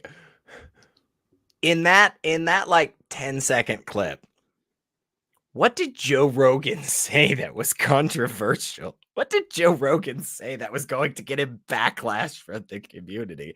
I mean, I guess I agree with the overall point, which is like, hey, even though like it's way past time that the Catholic Church finally comes around to being like, gay people aren't scum. You know, it's like, hey, congratulations, Pope. You finally made it, you know, like, but that is the right stance. So we shouldn't be terrible to them. We should support that. But also, like, again, what did Joe Rogan say there that was so controversial that he was going to get like massive backlash? It sounded like I think he's. Wait, I'm not understanding what you're saying. Yeah. I think he's talking about them giving backlash to people who have the bad taste. No. Oh, hold on, let me see. Maybe, yeah. Sometimes giving these people a little bit of incentive. But do you think that sometimes giving these people a little bit of incentive for being brave, effectively, for saying something which they know that it's going to get them backlash from certain members of No, so you're right. My take was wrong. He's full of crap. So the media is anti-Israel on average. Like, if there is any bias in the media, is against Israel. I mean, generally, the media, like, the world is anti-Jewish, unfortunately. Yeah, anti-Semitism is a real thing that, it's very pervasive. Yeah. Yep. I mean, I have been following this war day by day, hour by hour, sometimes, right? And the speed at which the headlines accuse Israel's military it's unbelievable compared to what happens on the other side. Right? That's fair. So something happens, no investigation. Like BBC headline comes, Israel just killed a whole bunch of people, and then at the very end says like so and so says, right? These haven't been confirmed. Yeah. But on the other side, when something happens, they put the nuance at the beginning. You know what I mean? I've compared them headline by headline. They put the skepticism at the beginning of the title, and the tweets they clarify that we can't confirm. Like when the tweet, like you see tweets from BBC, right? When they accuse IDF of killing civilians, they don't add in the tweets that they can't confirm this. Reports have said. But they don't say, like, they don't add that, oh, we haven't been able to confirm this. But when Hamas does something, they like, oh, this hasn't been independently verified. But you don't do that. And again, sometimes they say Israel on the other side, they say Hamas. They don't say Palestine on the other side. They say Hamas. I mean, it's just, and okay. So for example, with the hospital attack, did you see the hospital attack? Oh yeah, I've heard about this. It was everybody blamed it on Israel. Everybody just said Israel. They just came out within hours. Yeah. They're like, the Palestinian authorities came out like, oh, IDF attacked the hospital, 500 people died. They just all believed it. They just every single media just believed it. And now, after a couple of days, when we saw the evidence, we saw that was nonsense. That was their own rockets that misfired and burned the hospital, and it wasn't 500 people. It wasn't 500 people. It was less than 100 people died. But everybody just believed that. And the problem is that when they come and correct that, okay, sorry, we got that wrong, the correction doesn't get, it's already spread. The correction is not getting that much exposure. Yeah. That's so how dare you? It's so how dare you come out and say, like, oh, if people come and say pro-Palestinian things, they get backlash. Who gets backlash? It's the other way around. If you say pro-Israeli stuff, you get the backlash. Yeah. When I say they're using the word Palestine, but they mean Hamas, this is what I'm talking about.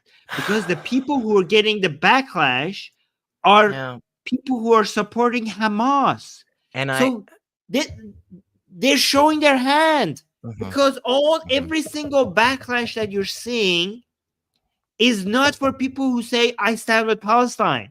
Right. It's for people who say I stand with Hamas. Right. So they are showing this shows that Mohammed Hijab lies when he says I don't support Hamas, because the backlash he's referring to is for people who support Hamas, not Palestine. But go on. No, I just want to jump off of that and say I'm seeing more and more people who are posting the Palestinian flag or saying free Palestine, I stand with the Palestinians, blah blah blah. And in reality, what they're saying is I stand with Hamas and I stand with the Islamic understanding of genocide. Like, that is what more and more people are saying that I'm coming across, which is frustrating. It is frustrating that somehow people have completely merged these totally separate issues into being supporting Palestine, supporting the Palestinian people equals hating Israel, hating the Jewish people, hating the Israeli government. And it's just very frustrating. It actively harms Palestinians. It actively harms Israelis. It actively reduces the well-being the world over. So please just stop. I don't know what else to say or do. Just stop doing that. Stop doing that, folks. Is that wrong? Is that too far? Is that just, you think I'm going to get backlash? No. It's just being dishonest here. But we just had the best take on the live chat. Yes, I want to highlight this, okay? Please. Because this is so correct, in my opinion. This is on point. Mm-hmm. Take by Black Angel. This is the best take I've seen. You're so right, Black Angel. You're so correct. I'm so glad that you mentioned this, right? So Black Angel is saying, you all are overthinking. Mojab, meaning Mohammed Hijab, Mojab, is just mentioning and sucking, okay, I don't know, Joe's banana. Yeah, actually, I think I can say that on YouTube. Sucking Joe's banana because he's trying to get on his show. That is what he does. So exactly. So Mohammed Hijab has two. He either bullies steps. People or he sucks up to them. No, it's not either. It's a two-step process, right?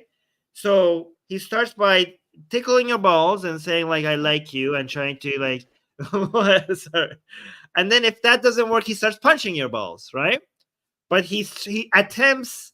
He's the carrot and the stick thing. He attempts to be like, oh, you're such a nice guy. I'm giving you, and he sees if that gets you on his radar, and if it doesn't, then he starts screaming. He comes out like he takes his shirt off. Yeah. So he starts. This is the first step. If this doesn't work, then he goes, be like, okay, I didn't get on the guy's radar. Then he gets angry and he goes. So he did that with Jordan Peterson. He did that with Piers Morgan. He did that, and it works. It works for him. So good job. Yeah, you gotta give me a little bit of warning. Like you can't say something like that literally a second after I take a drink, bro. Like it's right. like I nearly spit all of that on my camera and my microphone. Like, oh my god, yes, totally true. Yeah. Oh yeah. Yeah, no, I like that yeah. take real quick from Sarah. I just want to read that. So Sarah is saying, this is why I typed too brashly earlier. Sorry again. I'm so frustrated. So many people are being insane about this with so many lives at stake. No, I think that's exactly why we appreciate what you said, right? Yeah. And why we wanted to have, a back and forth about this. Like, yes, because I think Armin and I are in that same level of frustration. And we appreciate people who are willing to be charitable and listen and take the nuance. So another important thing to realize is that being careful of how we speak about Arabs is good for Israel. It's good for Israel because a lot of these mofos, right, are try to paint the pro-Israeli stance with anti-Arab hatred. Okay, so don't let them. Right. Don't let them. If you want to defend Israel, make sure you advertise your pro-Palestinian stance, and that a strong pro-Palestinian stance will make you a better advocate for Israel, and vice versa. Yes. Do not let the hatred win. Do not let the terrorists win. That's what they want. Do not let them paint you with that brush. Right. Because then they will dismiss you as a racist. Make it difficult for them to dismiss you as a racist. Yep. When you are this careful about your language, then they lose. Right. They lose. They can't dismiss you. When you're defending Israel, they're like, these are racist people. Well, fuck you. I defend Palestinians better than you do. Yep. I agree. Yeah. I think that's a phenomenal point. And I hope this doesn't undercut it, but sometimes, Armin, our live chat is so awesome. I love the people in this community. So Josh said, commenting on what you said a moment ago about Mojab, he said, I believe you're right. He's tiptoeing though. Does that mean it's just the tip diplomacy? And then Unicorn said, just the diplomacy. So I just really enjoyed that. That made me very, very happy. Love that. I love our community here. What a great group of people. Yeah. Oh my gosh. Diplomacy. The community is something we Muslims could do strategically. So this is a disagreement between this conversation represents an infighting. This is a very mellow version of a civil war or infighting within the Muslim community, right? So on the right, you have this guy, Hazem, kind of trying to, in a friendly way, represent the people who say, like, we shouldn't be sucking people like Joe's bananas, right? And Mohammed Hijab, the famous... he's basically, that's his career now. Like, his entire YouTube channel is going to find famous people and suck their bananas, right? So he represents the pro sucking banana attitude of Muslims, right? So, and they're having this disagreement, and like, okay, yes. So Mohammed Hijab is like, okay, yes, maybe we don't need them, but that's my career, so shut the F up. No, that's not what he's like. No, he's like, maybe we don't need them, but it's a good strategic stance. But if you cup the balls a little, they'll be happier. yeah, exactly. Saying something which they know that it's going to get them backlash with certain members of the community is something we Muslims could do strategically. So basically, the argument is like, Joe was brave to say this. He was going to get the backlash. If you say like, if you say the Gazan people are living in a horrible situation and that's horrible, people will come after you in the community. They're like, how dare you? What? How dare you say, wow, like what a controversial take, Joe? He's going to get a backlash. His show is now in danger because he said we should care for people in Gaza. Yeah, I'm sure there would be like all sorts of people like the different companies like, don't put our ads on the Joe Rogan show. He cares about the conditions that Gaza. He cares about living. humans and their well-being. Like, what a horrible. So that's the back. Apparently, I didn't know that. We should be careful because I've been talking about how horrible the situation in Gaza is for people. Watch out, Armin. I've been saying that. Armin. We should be careful. We might get demonetized here. So guys, like, I didn't know that. For that. We should have like dog whistles for supporting the Gaza, apparently. Folks, okay, so like the stream, share it with your friends. YouTube may honestly, it may just completely delete this channel because we have repeatedly said, the plight of the Gazan civilians is bad, and we don't like it. We don't like it when civilians in Gaza die. I know this is a controversial take. Armin, you can't say that. You can't say that. You gotta censor yourself. For saying that. You gotta censor yourself. That's okay. Apparently that's a hot take.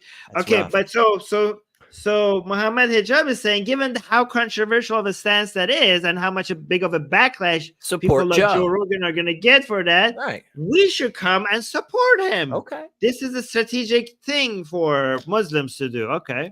Hey, Mohammed Hijab, come support us as well. I've been saying that more than you. I've been saying that about Gaza more than you have, Mohammed Hijab. Yeah. So definitely more than Joe Rogan. Like, come on. Yeah. Maybe can you come support our channel? Yeah, like no, because you want to give us okay, no, because again, this is not about supporting people who need it, because I'm sure Joe Rogan needs that more than we do, apparently, right? So this is, I mean, if this is about, he's really on the edge of financial ruin. He's right on the edge. But why doesn't he support us? Maybe because we're small or tiny. Maybe this has more to do with how big of a platform Joe Rogan has. It couldn't be actually support. It couldn't be that. Mohammed Hijab is serious and sincere. He's not just looking for fame and subscribers. Okay. Like it couldn't be that.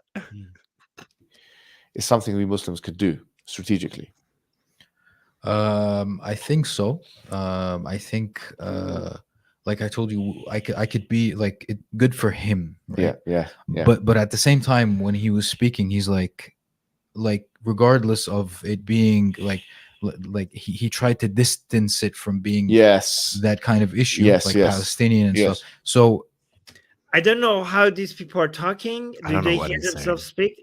It's very. Let's try to decode this, because they're speaking. Yeah. There must be something more here.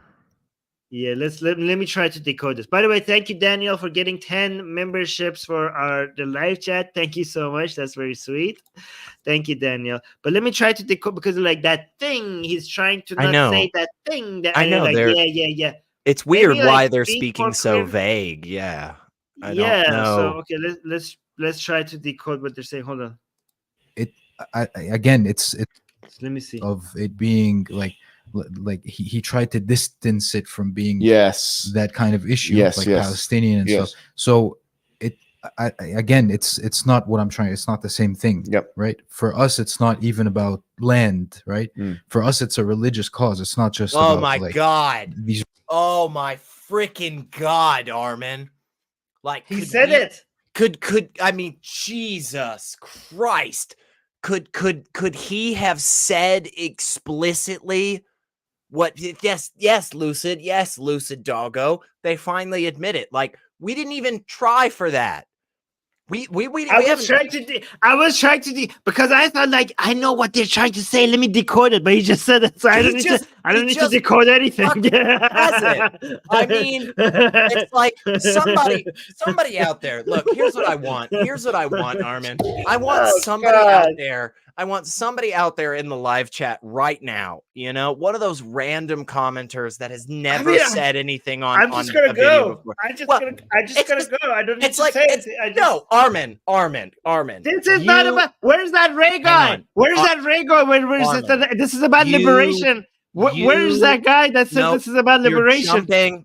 You're jumping to conclusions, Armin. You are jumping to conclusions. Just rewind that video for 10 seconds because you are jumping to conclusions. You know, you're saying this is about religion, and it is just so obvious that that is not the case. There is so much more to this, right?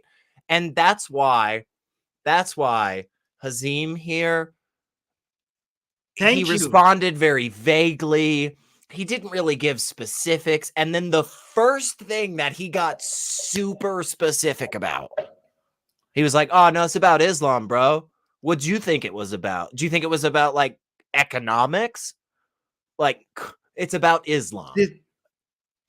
This is the difference between, he's like, Joe Rogan is saying the right things. Like, like, yeah, but no.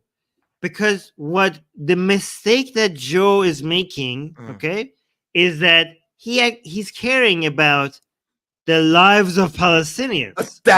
That's his problem, right? Yeah, but that's not really what actually matters. This is a religious thing, right? And here's the thing, he makes it clear as well. It's not about land. Translation, it's not about liberation. Because, right? So if it's not about land, if it's not about liberation, if Joe Rogan's narrative about poor Palestinians living in Gaza, what is the religious angle? What is the religious angle? Because it's like, this is a religious cause. Well, how is the religious angle apply here? The religious angle is anti-Jew. Oh, there it is. Okay. What else is the religious angle that you could apply to the situation? Yeah. This is not about saving Palestinians. This is about eliminating Jewish people physically. Yeah, exactly, Sarah. Yeah. Yep. Just, yeah. Again, folks, it's like, it's ridiculous sometimes, you know? Armin and I try to have nuanced takes. We try to be educated on things, and like we try to give people the benefit of the doubt. And then we go find these videos where somebody just says it. They just say it. Just outright, and it's like, well, okay, we were trying to be charitable, but there it is. So yeah, you don't have to take our word for it. You can take Mohammed, Hijab's, and Hazem's here. You can take their word for it. Hazem said it. It's not about land. It's about religion. It's about religion. Yeah. These are, you know, invaders or anything, right? Like, so I know what you're trying to say is. And the part about him being able to say what he wants, like that's what I wanted to ask you maybe about. You come from Egypt, so you kind of think that, well, I'm going to Canada or UK or whatever, so I can say what I want, right? But then you come here, and then during big events like, you know, the parades against the LGBT and stuff that happen here in Canada, like the very big organizations here in Canada weren't pushing for it, weren't promoting it, right? So the question of I'm super confused. Please. First of all, this guy doesn't just jump from one topic to a completely different topic. I was gonna say that seemed out of nowhere that he was just being super homophobic, but okay. Yeah, so he's saying that you're from Egypt and you come to countries like UK and Canada for the free speech, which is an admission that I mean, kinda. Yeah, kinda. Right. But then he says, like, well, you guys, but then you see that you have no free speech here. That's what he's trying to say. Because you actively want to hate on LGBTQ people. Because there are organizations who don't promote refuse to promote what you're saying, which is not how free speech works. Like, your free speech doesn't mean that people have to come promote everything you're saying. I know. I don't know. We just completely left the Israel-Palestine topic, and now we're talking about LGBT. I'm sure and he freedom makes a of speech. connection. And he doesn't have a basic he doesn't have a basic understanding of how free speech works, and the irony of the fact that they were talking about you left Egypt to come to Canada and UK so you could speak, while also saying at the beginning of the show you could see who rules over you by what you can say. I mean, the irony that these people, I don't know what the irony is. I'm just getting very deep in the level of irony. I don't know what to say here. It's okay. It's suffocating at this point. It is suffocating. But again, I'm sure trying to be charitable, they explain in great detail and clarity. I'm sure. Do that. Yeah. Is freedom of speech actually a thing? That's a beautiful question. Yeah. So look at this. I don't know. By the way, Hazem, you're an idiot. This has nothing to do with the conversation that you're having here. Okay. Mohammed Hijab was asking you if it's a good idea strategically to maybe support people like Joe Rogan when he says something like that.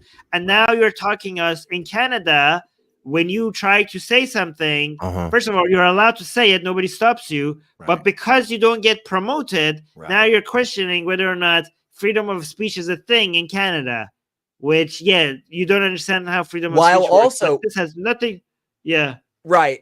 All of that, while also admitting the place that Mohammed Hijab came from actively goes against the principle of free speech. It's very confusing. It's very confusing what point he's trying to make here. And this is their famous. This is a Muslim. By the way, we atheists, we have a whole bunch of amazing Arab atheist YouTubers. Absolutely. And they are very smart and very, very good at what they do. Okay. But look at famous Muslim Arab YouTubers. This guy is an idiot. And this is their famous YouTuber. Okay. So look at, when it comes to Arab YouTubers, look at the celebrities that Muslims have on YouTube in the Arab world, and look at the celebrities that Arabs have among atheists. Compare the level of intelligence here. This guy's an idiot. Like, what are you talking about, man?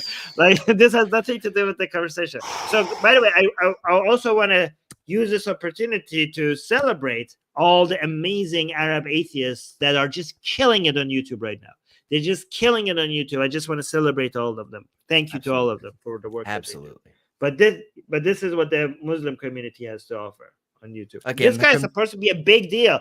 This is why this video got 500,000 views in 3 days. 500,000 views. That's why. Yeah, it's why Mohammed Hijab has 1 million freaking subscribers. It's insane. Yeah, because this guy is a big deal. They brought a celebrity. This is their celebrity. This is the Muslim celebrity that Arabs have on the guy that talks about free speech in a very ignorant way on something that has nothing to do with the discussion. This is their guy. Yeah, exactly. Thank you, Susanna. Sharif Gabar is, a name dropping here from atheist Arab YouTubers. Yeah. Let's continue now. Oh yeah, by the way, talking about Egypt and not having free speech. Sharif Gabar is doing all the work that he does. Look how ungrateful these mofos are, right? Mohammed Hijab is defending Islam in the UK, and he has all the freedom to do it, and he's getting paid for it. He's spreading the most toxic ideas, and there's nothing anybody can do them because we have free speech in the UK, right? Kind of, right? But Sharif Gabar is doing the same thing, promoting atheism in the Egypt, and he has gone through hell for it. He has gone through hell for it with the police and with threats. His life has been ruined. Look how unfair now the conditions are. We have an Egyptian, Mohammed Hijab, an Egyptian Muslim YouTuber in the UK. Look at the life he's having, you know, the money he's making and the freedom he's having, and compare that to the life of Gabar, Sharif Gabar in Egypt as an atheist YouTuber. Now, Armin, please, just to be clear, just to give a full accounting, I'm sure Sharif has said ridiculously controversial things. Like, it couldn't be that he's receiving this backlash for saying things like people shouldn't be killed for their ideologies or thrown in jail for who they love. I'm sure Sharif has said... he had the most passive atheist, like he has been the most friendliest takes, not even close to level of harshness. Like he has the most friendliest. Go watch his videos. So professional, so beautiful, and so friendly. Not at all aggressive. Very nice guy. But he's been in hiding for years. His life has been threatened. The police is after him. He's right now in hiding. Which is again, folks. I just think it's really worth pointing this out as many freaking times as is necessary. Don't forget that crap. Don't forget that. Don't forget that, because again, the starting point from both of these sides and the backlash and the controversy and so forth. Like, let's just not pretend. Let's not pretend that both sides are equal. Go look at the quality of his content and compare it to Mohammed Hijab. And remember, Mohammed Hijab lives a very comfortable, wealthy life because of his promotion of Islam. And Sharif Gabar lives in hell, in hiding, even though his work is so a million times more valuable than anything Mohammed Hijab. What was that quote Mohammed Hijab mentioned about knowing who you can't criticize and who's in charge of you or something? Gosh, that quote hasn't aged very well in this video, has it? Just like 5 minutes later, that quote hasn't aged super well, coming from a neo-Nazi to begin with. Anyway, I'm sure they clarify and explain, right? Yeah, we'll see. Okay. Question, and that's something someone like Joe Rogan, who's been speaking about it for very many years, and people on the right wing, they should be answering this question, because a lot of them have been jumping on the bandwagon and saying that the waving of Palestinian flags in protests should be illegal. We're seeing people now. I've been communicating with people. Ridiculous.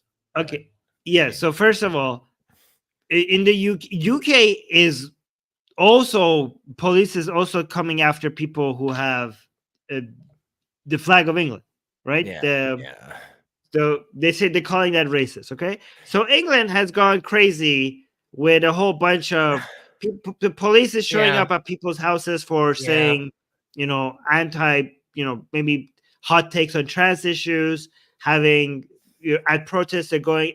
First of all, it's not illegal, right? He's misrepresenting what's happening. Right. The police gets very sensitive about you bringing flags into protests when they think this is gonna cause a fight, right? Yeah. And they try to take that flag away from you. But let's be honest, they do that with the flag of England as well. In England. Okay, so if you want to criticize the police, let's don't be one-sided about this. Because at least recognize they're doing it with their own symbols too, right? Come on. Yeah.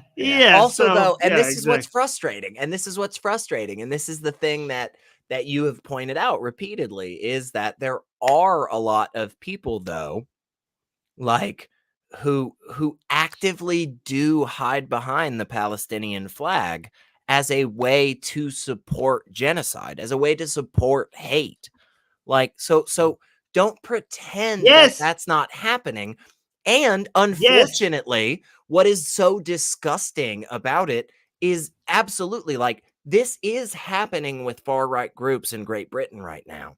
They are using the Union Jack as a way to promote genocide and hatred. And the same thing is happening in the United States. But even if some people should do it, you don't it shouldn't ban be that. illegal. Yeah, absolutely. No, right. I'm with you. Yeah. That's not controversial in my opinion, but I guess we might receive some backlash. Oh no, like yeah, okay, like, but here's the thing. I will agree with Mohammed Hijab. If somebody wants to ban first of all, it's not banned, okay?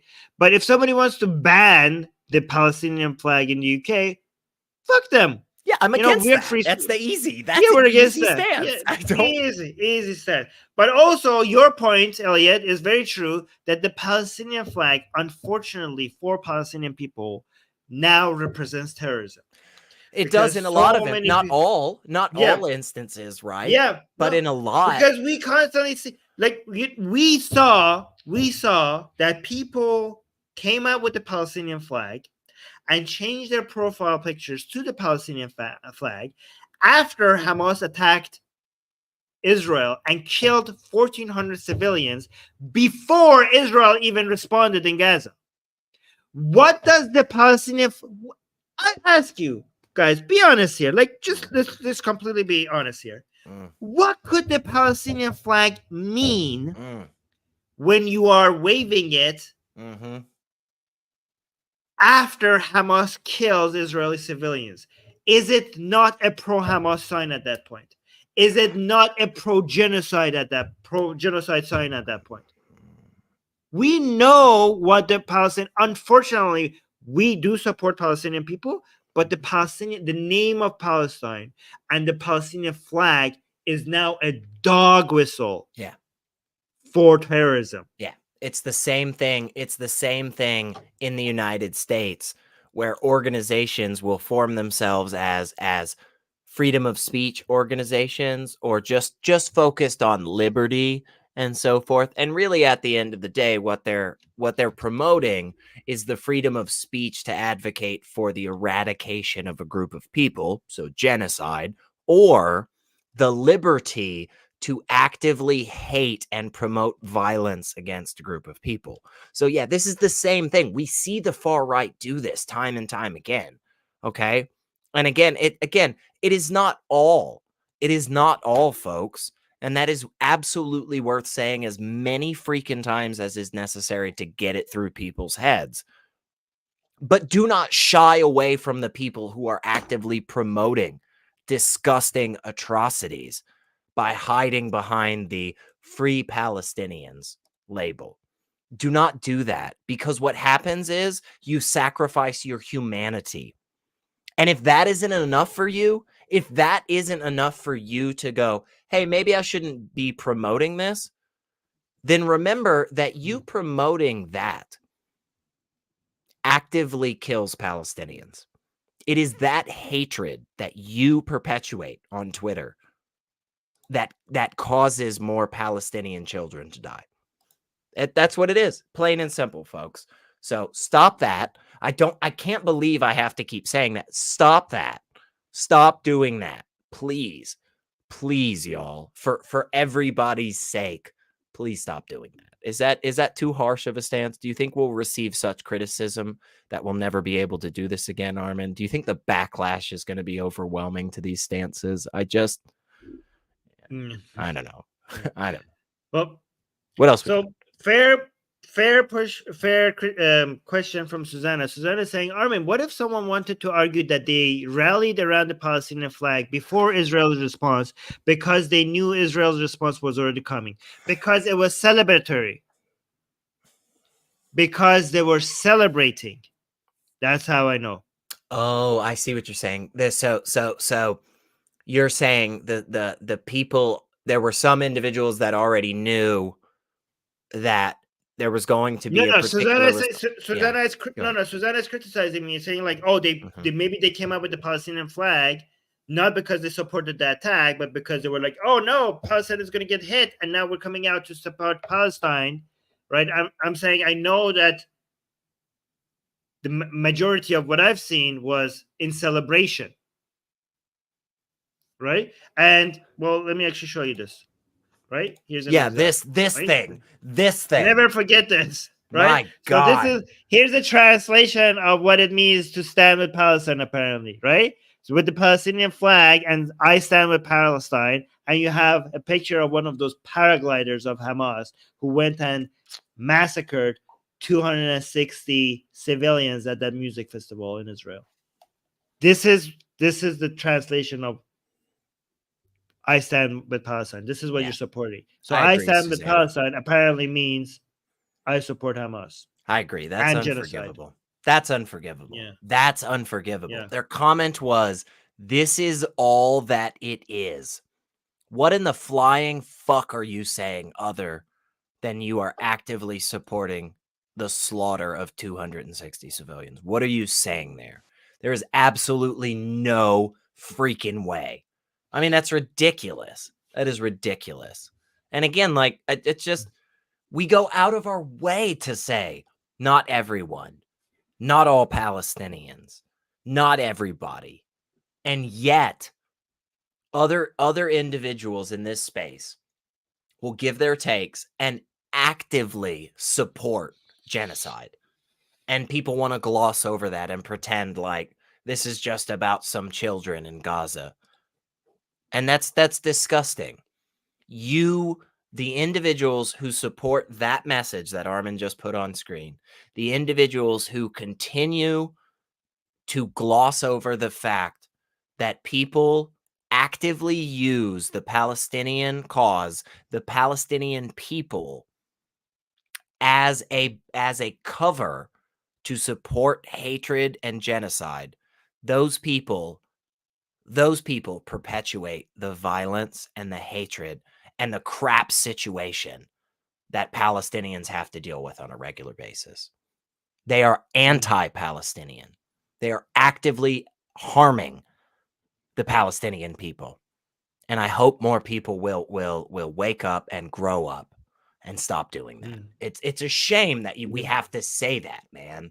It's a shame that, this is a great question. This is a great question, Armin. What answer this. Answer this, please, on the record right now. Armin, got a question for you. Okay? Weedle Draws brings this up, and this is good. And look, this might receive some backlash, Armin, but I'd love to know. Do not answer, okay, in vague terms. I mean, directly answer this. Yes or no, Armin. Should Palestinians deserve human rights? I mean, come on. Feet to the fire, Armin. What do you say? I mean, they're called human rights. I mean, I don't want to get our channel demonetized, though. I don't know. Okay. Mohammed I know this is controversial. Look, okay, guys, fine. I will say I'm going to brave take. I know this is going to get me in trouble. Okay, but yes, I do believe that. I know this. I know we're going to get hit for this. I know. I'm sorry, guys. I'm going to sacrifice our channel and everything. Yes, they do deserve human rights. I mean, I think it comes with the name. I think it comes with the name human rights. I think the human implies that, but I don't know. Yeah. Are you sure? Do you? How do you sleep at night? How do you sleep at night, Armin? Taking such a controversial stance. Like, I'm brave. I'm very brave. You are. Good for you. Hey, pat yourself on the back, man. Good for you. Good for you. I'm sorry. Come on, you guys. Of course. Like, thank you, Timma. Thank you. Palestinians have human rights, period. Why is that a question? Why is this a question? Why is this have we not? Why are you asking us? Have we not demonstrated on a regular basis? Have you not seen? Oh my God. Yeah, exactly. Look at this. Armin, thank you, Unicorn 1620. Saying Armin has literally never suggested that they don't deserve human rights. He's spoken on this so many times. How people still come at him like this is baffling. Well, you're afraid to say such truth to power, Armin. You know, you're afraid to put all of this that you've built at risk by saying something so ridiculous as Palestinians obviously deserve and have human rights. And the fact that people like Hamas are actively reversing that progress and success is disgusting. This is exactly. I keep saying we are pro Palestinian people. That's why we are anti-Hamas, because the major violators of Palestinian human rights is Hamas. It's Hamas that is committing genocide on Palestinian people. It's not genocide, mass slaughter, because genocide has a definition. Seems easy. The mass slaughter of Palestinians is happening because of Hamas. So we care about Palestinian human rights, and that's why we stand against Hamas. We say free Gaza from Hamas. Yeah. Easy. Yeah. Let's continue. People here in Canada, people in the UK, and all over the West, saying that they're finding problems at work. They're finding problems at work in different places because they've been noticed by their employers to be pro-Palestinian, and they're connecting that with terrorism, all kinds of things. It's the first time in history in my life. Why would people do that? Okay, wait, hold on. Wait. Go ahead. Distracted by I got distracted by another comment. I'm sorry. I have to highlight this. Okay. Widowdress is saying, but how come you're not critical to the Israeli government? Oh my gosh, Armin. Oh my God. Please explain yourself. Yes, no. Explain yourself. Why have you never criticized the Israeli government? We haven't been. I mean, even on the stream, we mentioned how Netanyahu is responsible for supporting Hamas and funded and the Likud party. Right. We have been some of the most vocal, like among atheist channels. I traveled to Israel specifically to meet secular and liberal groups in Israel who their activism was against the Israeli government.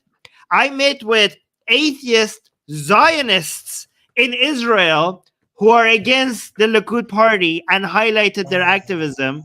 That was part of my activism. No, what are you talking about? It's not enough. What are you talking about? Shame on you. Oh. Like, why haven't you ever explicitly come out and condemned?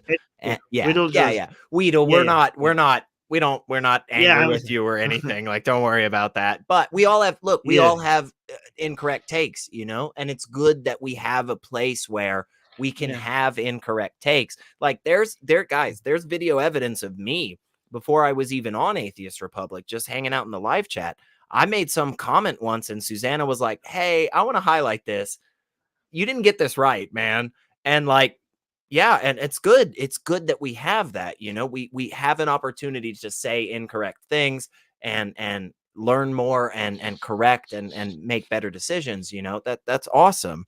But like, seriously, I really, really feel like we try very hard, like to really go in depth to say, here's the bad stuff, here's the good stuff, and here's how we can justify that, and absolutely, like we have on this stream just 30-40 minutes ago specifically called out one of the political parties in Israel right now that is actively harming Israeli citizens, Palestinian citizens, and a peaceful solution to this problem. Like, abso-freaking-lutely there is this happening.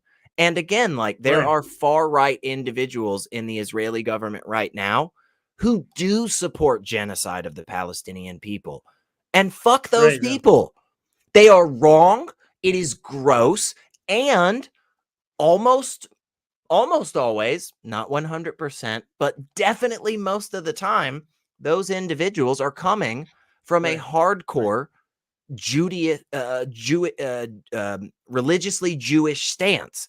They are using destructive, harmful ideologies, and we are against that garbage just as much as we're against the garbage of the harmful, destructive ideologies of Islam.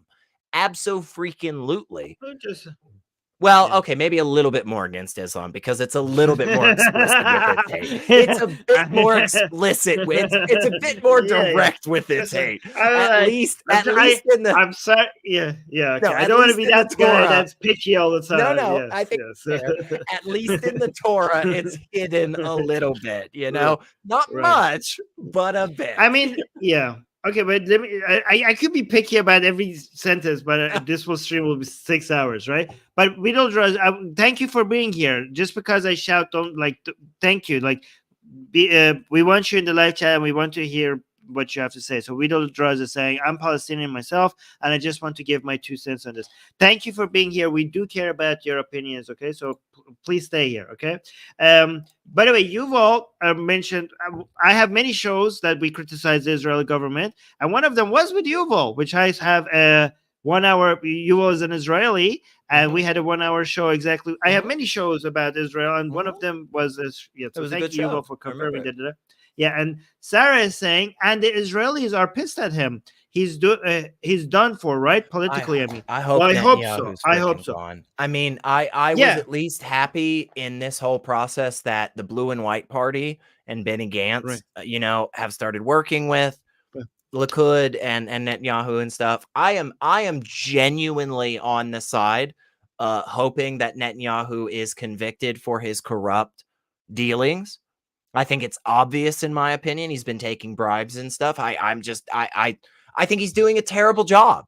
I think he's doing an outright crap job. He sacrificed the life of Israelis for his own personal gain. I agree. It's disgusting. It's gross. Yeah, it is gross. And we need better leadership there. It's not a question. He let Israel down. As people like him usually do. But what I've heard is, I spoke to Israelis after the attack. I had shows with them on the Persian channel as well.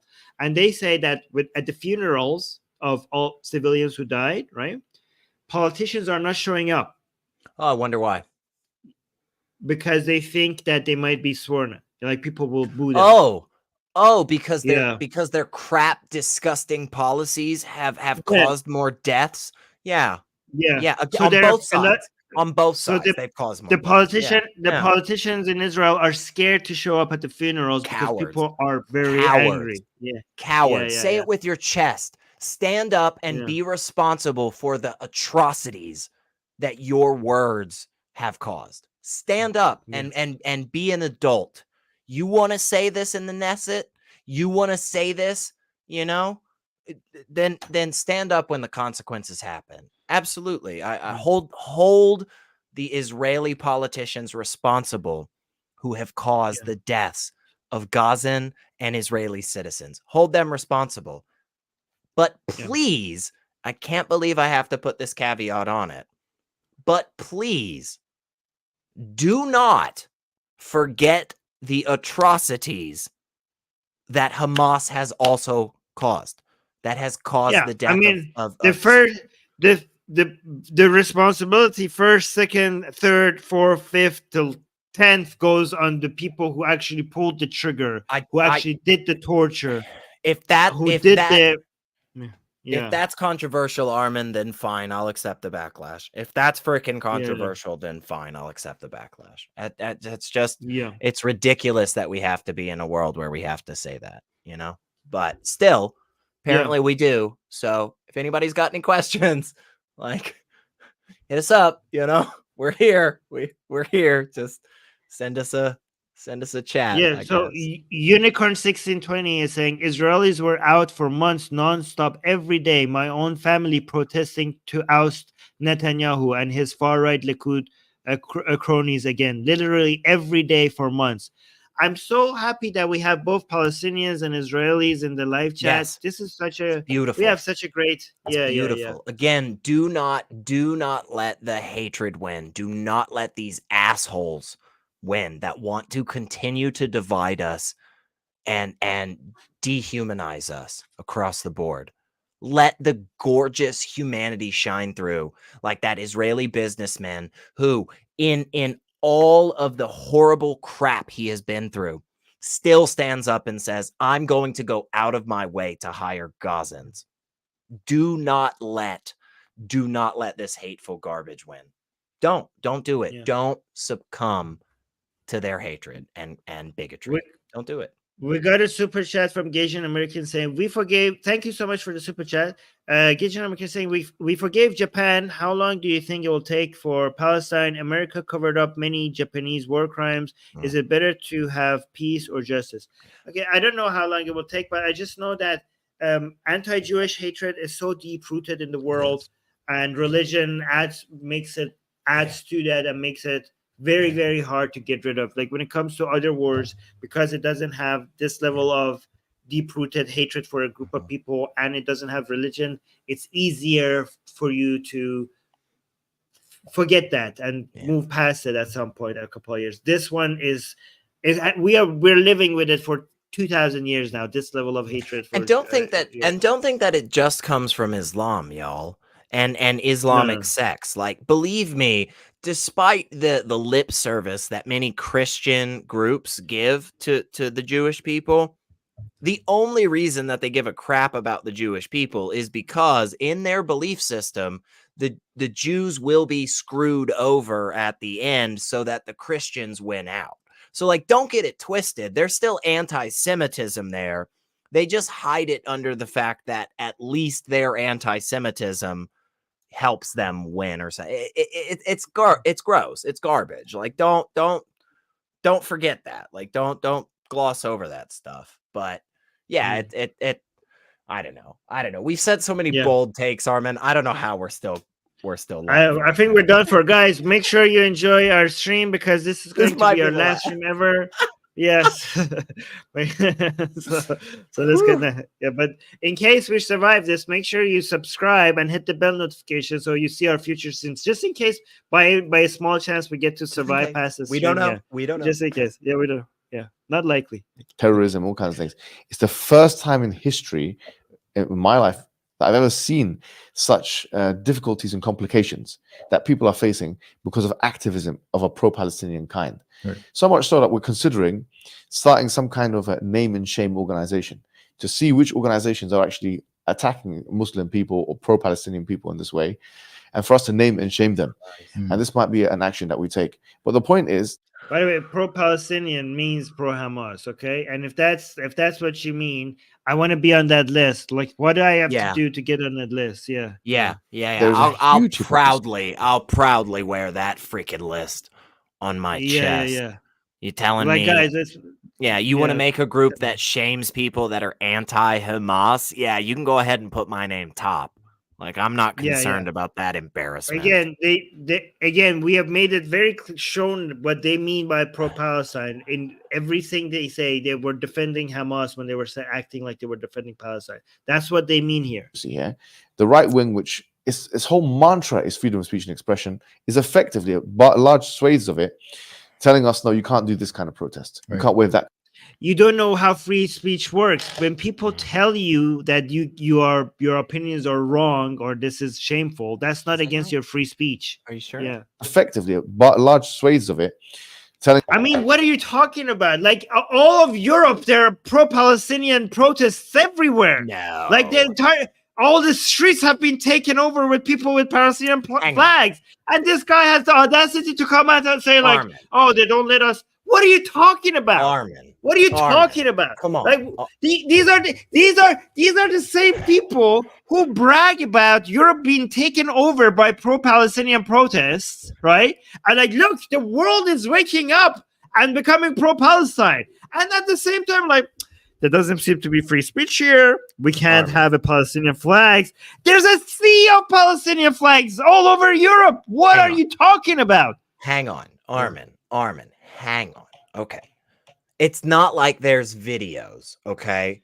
It's not like there's video evidence of like a massive pro-Palestinian, also technically pro-Hamas demonstration in Sydney, Australia, right? That doesn't exist. Don't get it twisted. It's not like that videos exist of a pro-Palestinian march in like Birmingham in England or in like various cities in France or Sweden, or that does not exist. Okay. You cannot find that by just simply going to Twitter or Facebook or YouTube or TikTok. You can't do that, okay? If you could do that, then that would be a totally different story. That would make Mohammed Hijab look like a jackass right now. Hang on a sec. Oh, sorry. Oh, it seems you've found those videos. Oh gosh. Wow. Wow. That wow. Oof. I don't know what to say now. That was really easy on your part, Armin. That was really. Oh, wait a second. The title of this video is Pro-Palestine Marches across Europe. Oh God. Oh man, I am so embarrassed right now. That was such a really stupid take I just had. I'm sure Mohammed Hijab will also correct himself because of how easily debunked that was, right? I feel confident, you know? Yeah. Man. I mean, it's just so easy. It's just so easy. How are these people famous? How stupid do you have to be to trust these guys? He's got 1 million subscribers. It doesn't make sense. Oh my god. Oh my gosh. Telling us that you can't do this freedom of speech and expression. A huge hypocrisy here. There's no freedom of speech. Huge hypocrisy. No freedom of No speech. freedom. Yeah, but by the way, look how free this is. Not only like we have videos from Australia, people coming out and chanting "Gas the Jews," and you cannot arrest them because there's free speech there. And how ungrateful, like you are leaving countries where you are not free to say anything you want, but you're coming in and you're saying the most vile and disgusting things in free countries, and the law makes it so that they can do nothing about it. And you still complain about where's the free speech. You're literally chanting pro-Hamas and anti-Jewish chants in against the very fundamental values of these countries, and because of those values they let you do it. And you're like, oh, these people don't have free speech. How ungrateful do you have to be? These countries welcomed you with all the disgusting views that you have. They still welcomed you. They still let you be here. They still give you a job. And you are so great. You chant these things. You chant these disgusting, horrible, backward values that you have, and then you still come and say, like, "Where's my free speech?" Mohammed Hijab, you advocate an ideology that wants people like me murdered, and you say that, and you make money off of it. You're on YouTube, an American Western company. And not only you have the free speech to say all this filth, they pay you for it. An American company, which is YouTube, pays you to spread that filth. And you're like, where's my free speech? The hypocrisy. I don't understand. What the hell? It's a bold stance, Armin. It's a bold stance, man. You might get some backlash. You might want to be careful. I'm just saying. It's a bold stance to point out the obvious hypocrisy by people like Mohammed Hijab. So, yeah.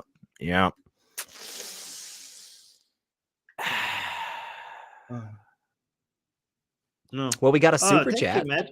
Oh yeah, thank you. Matt is saying, Armin, I found you, but that's autocorrect, by the way. I know it does that too. Armin, I found you when you tore up the Quran in response to the Satan Con thing. Yes, I remember that. And have binge watched all your content I have found since. Oh, thank you, Matt. I appreciate that. Thank you. That makes me feel a little I just got a boost of energy from that. Thank you. Okay.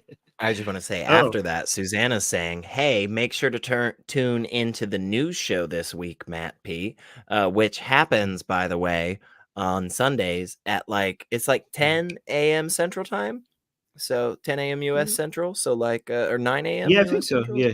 Somewhere around that time. Well, do the math. Do the math. You guys will see the video. Yes. Subscribe. No, don't do the math. Just hit the bell notification. It will tell you when we It'll do it for you. Yes. It'll do it. So they're saying yes. That's the correct time. Good. We got another super chat by Matt saying, Secular Rarity, you're the man to love your content on the Atheist Experience channels. Thank you for all you do. Oh, thank you, Matt. Thank you. Thank you so much. By the way, Matt, I don't know if you know, but this gives us a good opportunity to mention this. Armin is also actually a host on the Atheist Experience as well. So you can see either of us hanging out Sundays, taking calls, and making bold stances like we do here. You know, bold stances like LGBT people have a right to live their lives freely, or we shouldn't support a genocidal organization like Hamas. Bold stances. So anyway, thank you. All right, so class is saying, no, they had banned Palestinian flags in Germany. You are wrong, Armin. Okay, so here's the thing. I have to double check if that's true, but here's the thing. If they done that, that's wrong. We can condemn that. Yeah, that's incorrect. Yeah, that's incorrect. We have criticized Germany many times for not having a maximum free speech standard like many other, European countries. Like, for example, we like the level of free speech that we have in France. We even criticized France for one time not having that standard. But the best one is US standard, right? So right now there's a lot of marches in Europe where people have Palestinian flags. I have to double check if Germany is an exception here. And as a free speech advocate, if that's correct, class, we have no problem condemning that. We have no problem standing against that. That's nonsense. That's nonsense if they are doing that. Can somebody check in the live chat if that's true? I'll be honest. I've been trying to look up some articles, and currently I feel like it's very difficult to understand what exactly is happening here, because I'm reading some articles that seemingly have a particular slant that is making this claim that Germany is just outright banning all pro-Palestinian support. But then I'm also reading things from the German government, direct statements that are saying things like, we're banning support for Hamas and terrorist organizations. So I think it's worth having a little bit more nuance with what's happening, because again, unfortunately, people like Mohammed Hijab have actively tried to blur the lines between promoting the Palestinian people and promoting Hamas. And because of those individuals, some places are having to go to a stance of saying like, well, hang on a second, like these people are supporting Hamas when they may not be.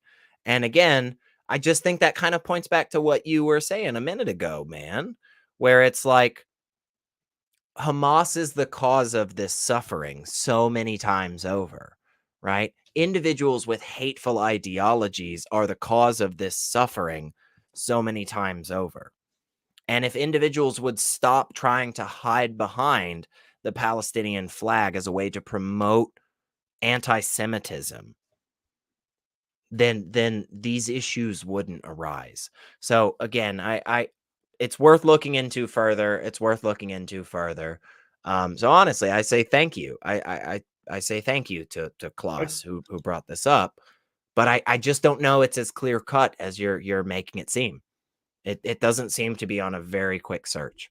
So okay, so I'm looking at this. It seems to be not in Germany. It's only Berlin focus. And that's what I was going to say too. And it's temporary because of the chaos that is happening. And it's in response to individuals again who were actively using the "I'm pro-Palestinian" mantra as a way to support atrocities. And Germany has a very hard stance against hate speech like that. I think they go a little bit too far sometimes, but they do, just as a nation. They have a much stricter stance. It's a temporary ban for so again, it's not all of Germany. When you say Germany, it's in Berlin, and they said it's a temporary ban for it's not the Palestinian flag, it's pro-Palestinian demonstration in Berlin due to anti-Semitic statements made by some protesters during recent protests. So that's what's happening in Berlin. So again, guys, when people say these things, it's actually, the details are not, sometimes differ from what they're telling you. So you have to go and look into it. Look into it. Don't just take the first thing that you read. Like, read things from all sides. Yeah. So. Okay. That makes sense. Okay. So we got 3 more super chats by Matt. Thank you so much, Matt. That's very generous and very kind. Matt is saying, I had a medical issue, but I'm all better now. Oh, thank you. Praise science. That's good. Yes. That's good. And say, I'm happy to finally be able to support you. I'm an American in California and love an Arab in Saudi. Oh, you love it. Okay. Well, that's nice. But dumb Islamic issues made it fail. Oh, I'm sorry about that. Well, I'm sorry about that. Well, come here because we love you, Matt. You know. Oh yeah, that's sad.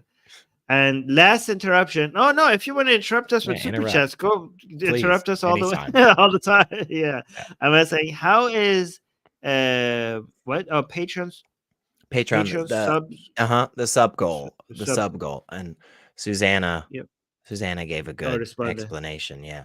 So Oh. Susanna says, right now we're focusing our goal of building our monthly donors on PayPal, and we have 20 guys. 20 out of the 50. We are almost halfway there. Yes. Can you freaking believe that? That's incredible. Is the link in the description, Susie? Oh, it must be. Must be. I hope so. Go look. Yeah, everybody, guys, go look right now. We're trying to get to 40. We were trying to get to 50, but somebody, Secular Sakai, came and said if we reach 40, he will cover the next 10.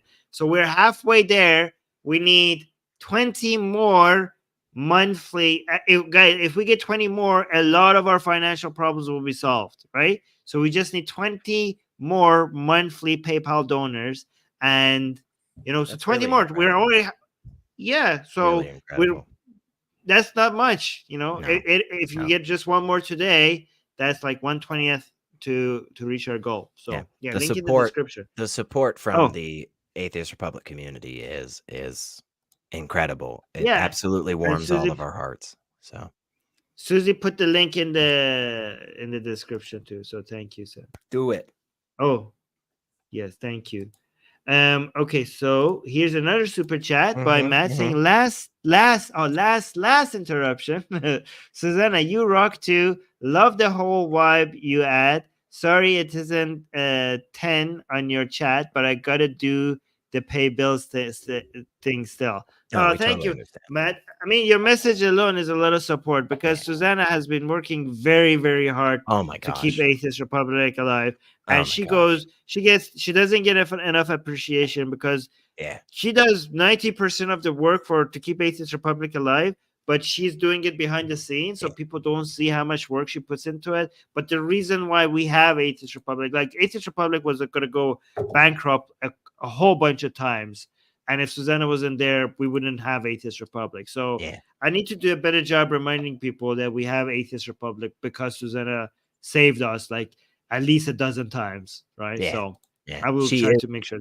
But she is absolutely the epitome of the definition of boss.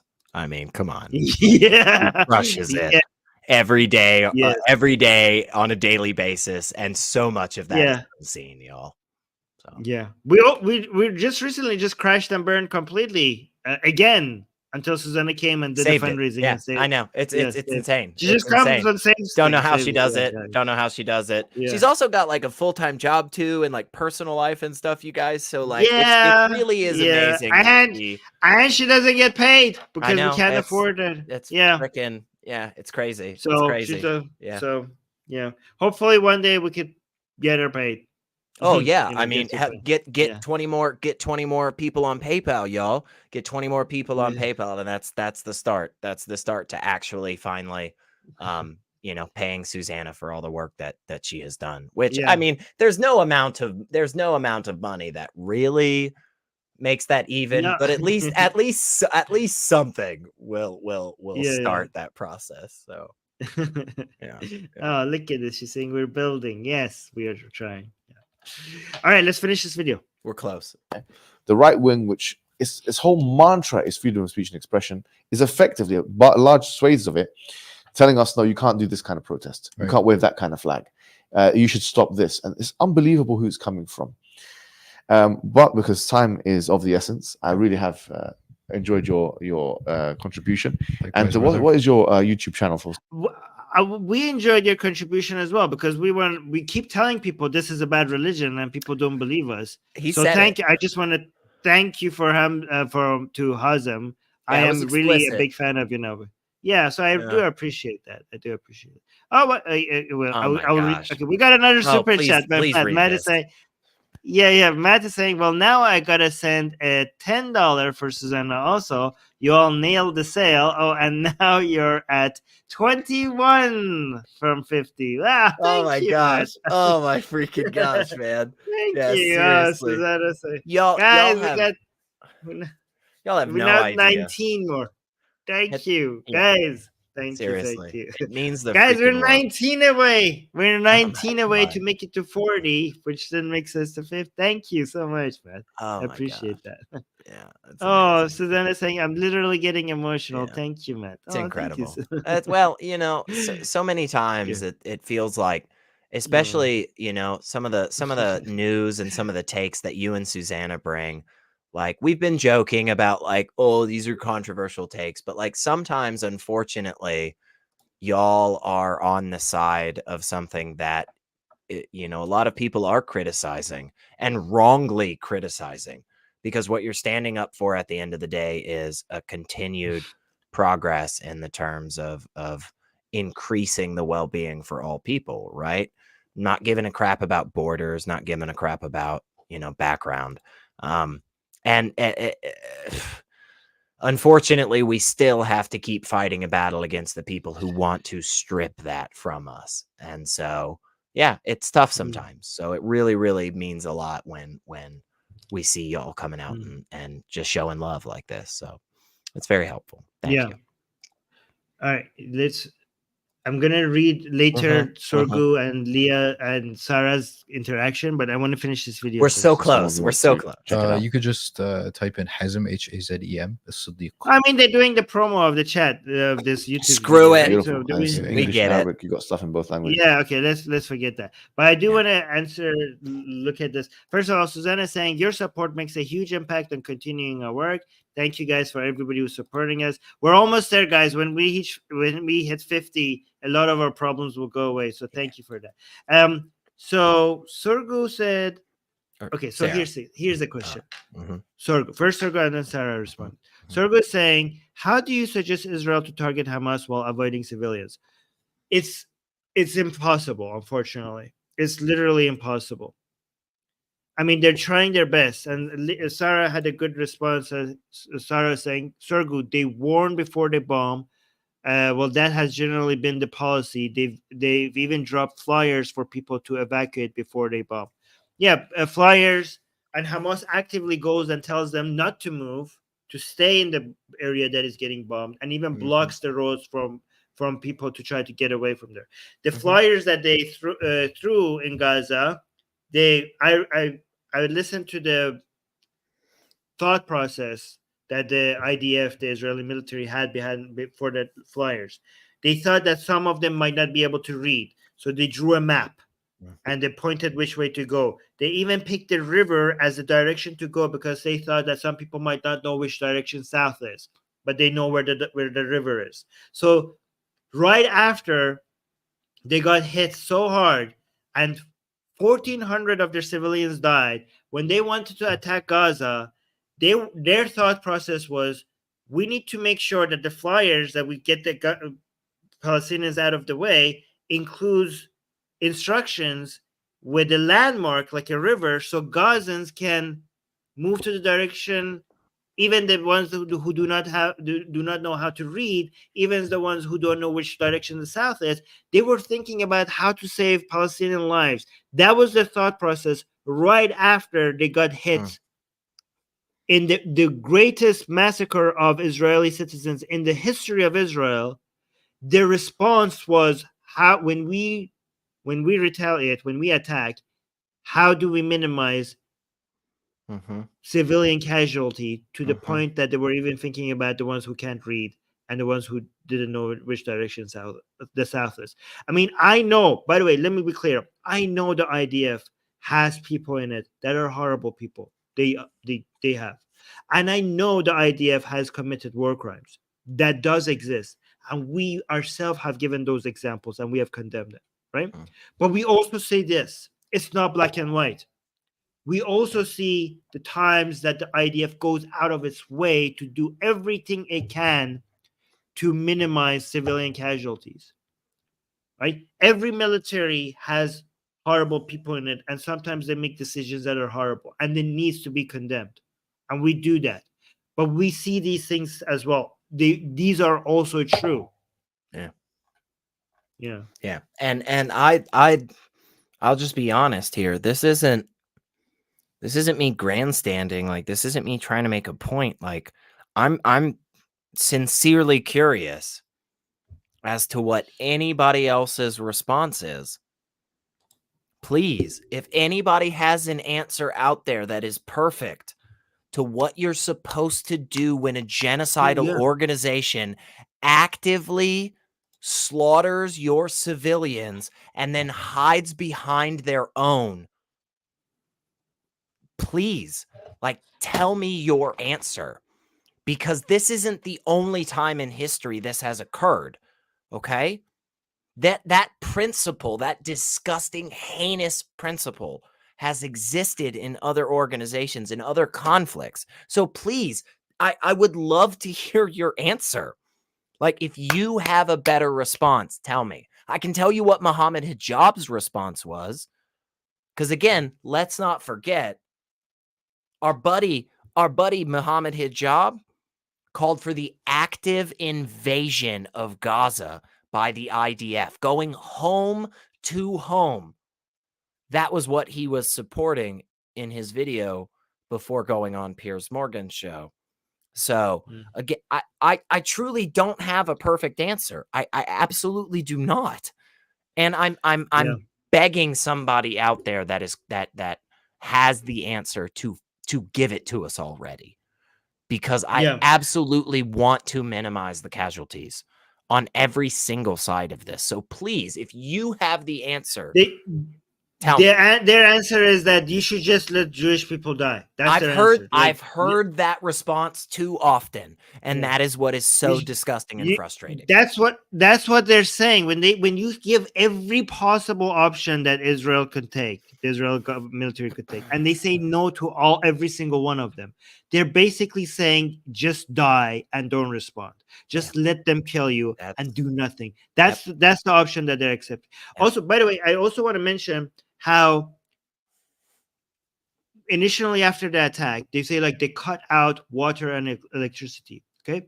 They did that for a very temporary amount of time because they needed to reduce the ability for Hamas to take actions for a very short amount of time. And also, they don't tell you that that's not the entire water and electricity that Gaza gets. Right. Yeah. Right. And the part that they were cutting was the part that Israel gifts to Gaza, because their own government cannot take care of them, because their own government uses the money that they get, that they're supposed to build infrastructure for their people. They take that and they use it on weaponry to kill Jewish people. Because the Gazans' own government doesn't build infrastructure to give water and electricity to people, Israel gifts that to Gaza, and they were just cutting that for a short amount of time.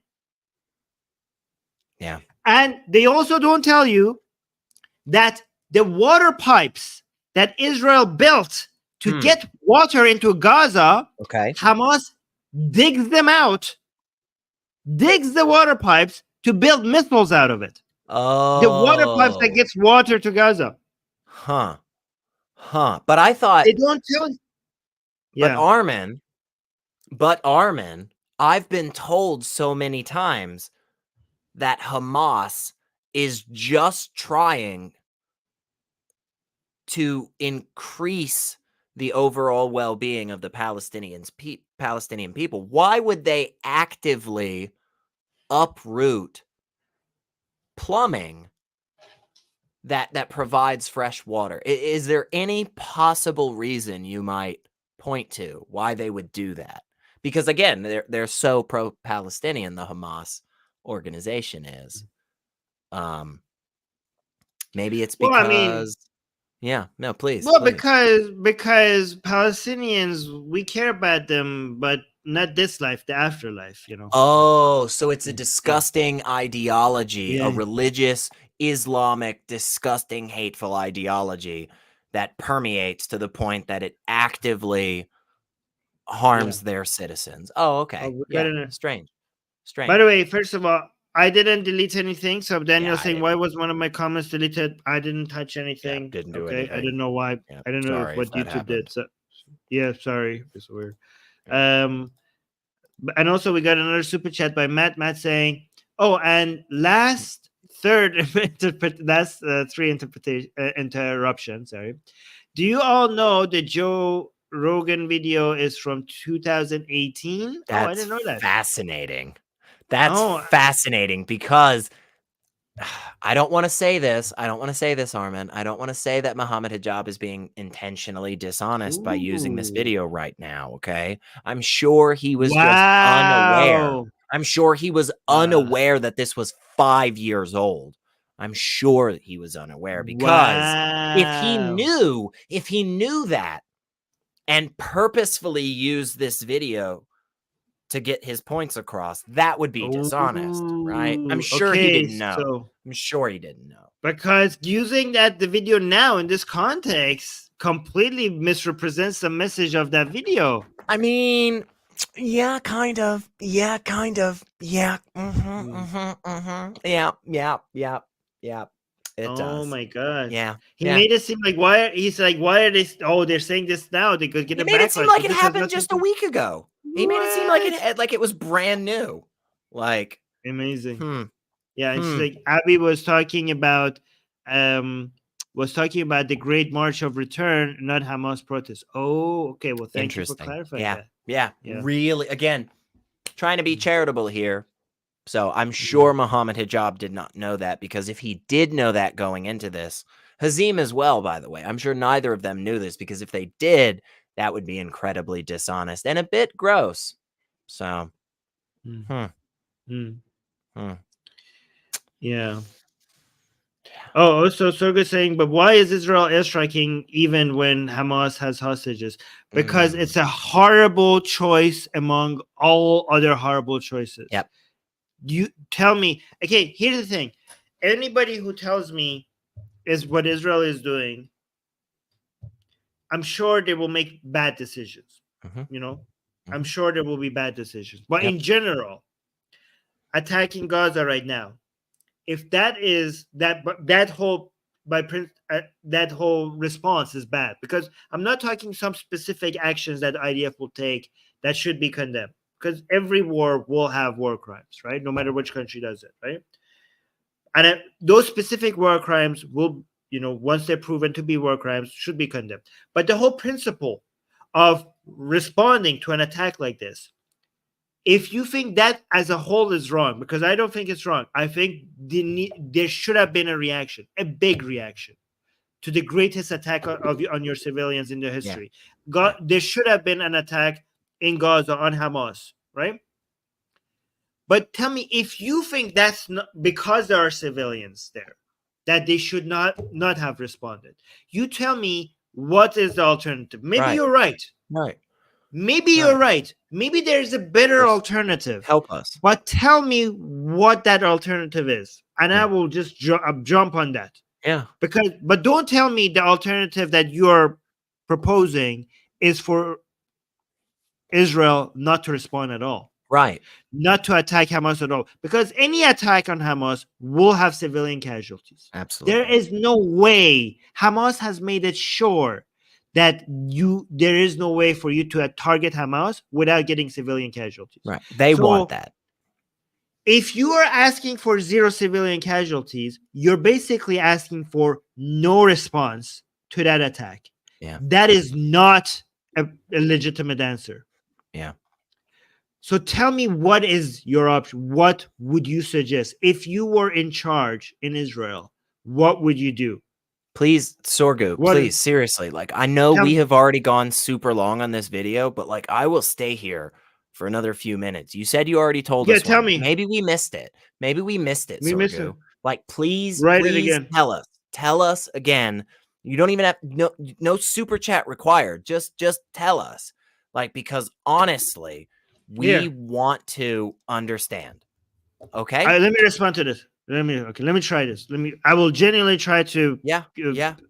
Okay. Sergey say, I said to try to evacuate Gazans to other countries like America. Anyone trying to stop them from leaving will be considered complicit to Hamas.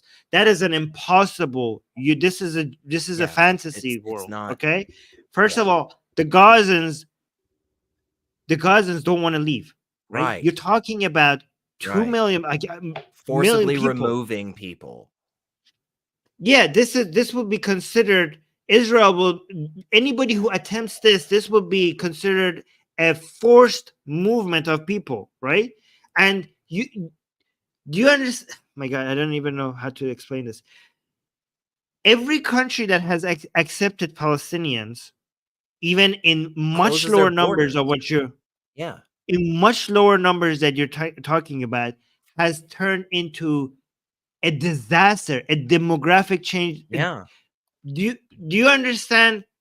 Look, the last time something like this massive shift in people happened in history, when was it? I think it was like the mass migration between India and Pakistan. Do you see what the disaster that happened there? Look at the result. Do you know the mass movement of Palestinians into Lebanon is the reason why Lebanon has collapsed as a country? The reason why Lebanon is now a failed state is because of that. Even with Hezbollah there, even with Hezbollah actively supporting Hamas, right? Even still, Lebanon is like, no, we refuse. We refuse to take people. You're acting like there's like a teleportation machine that you could just move 2 million people from Gaza to America, from all places, America. You're asking for something that is impossible. You're asking for something that is, and also like why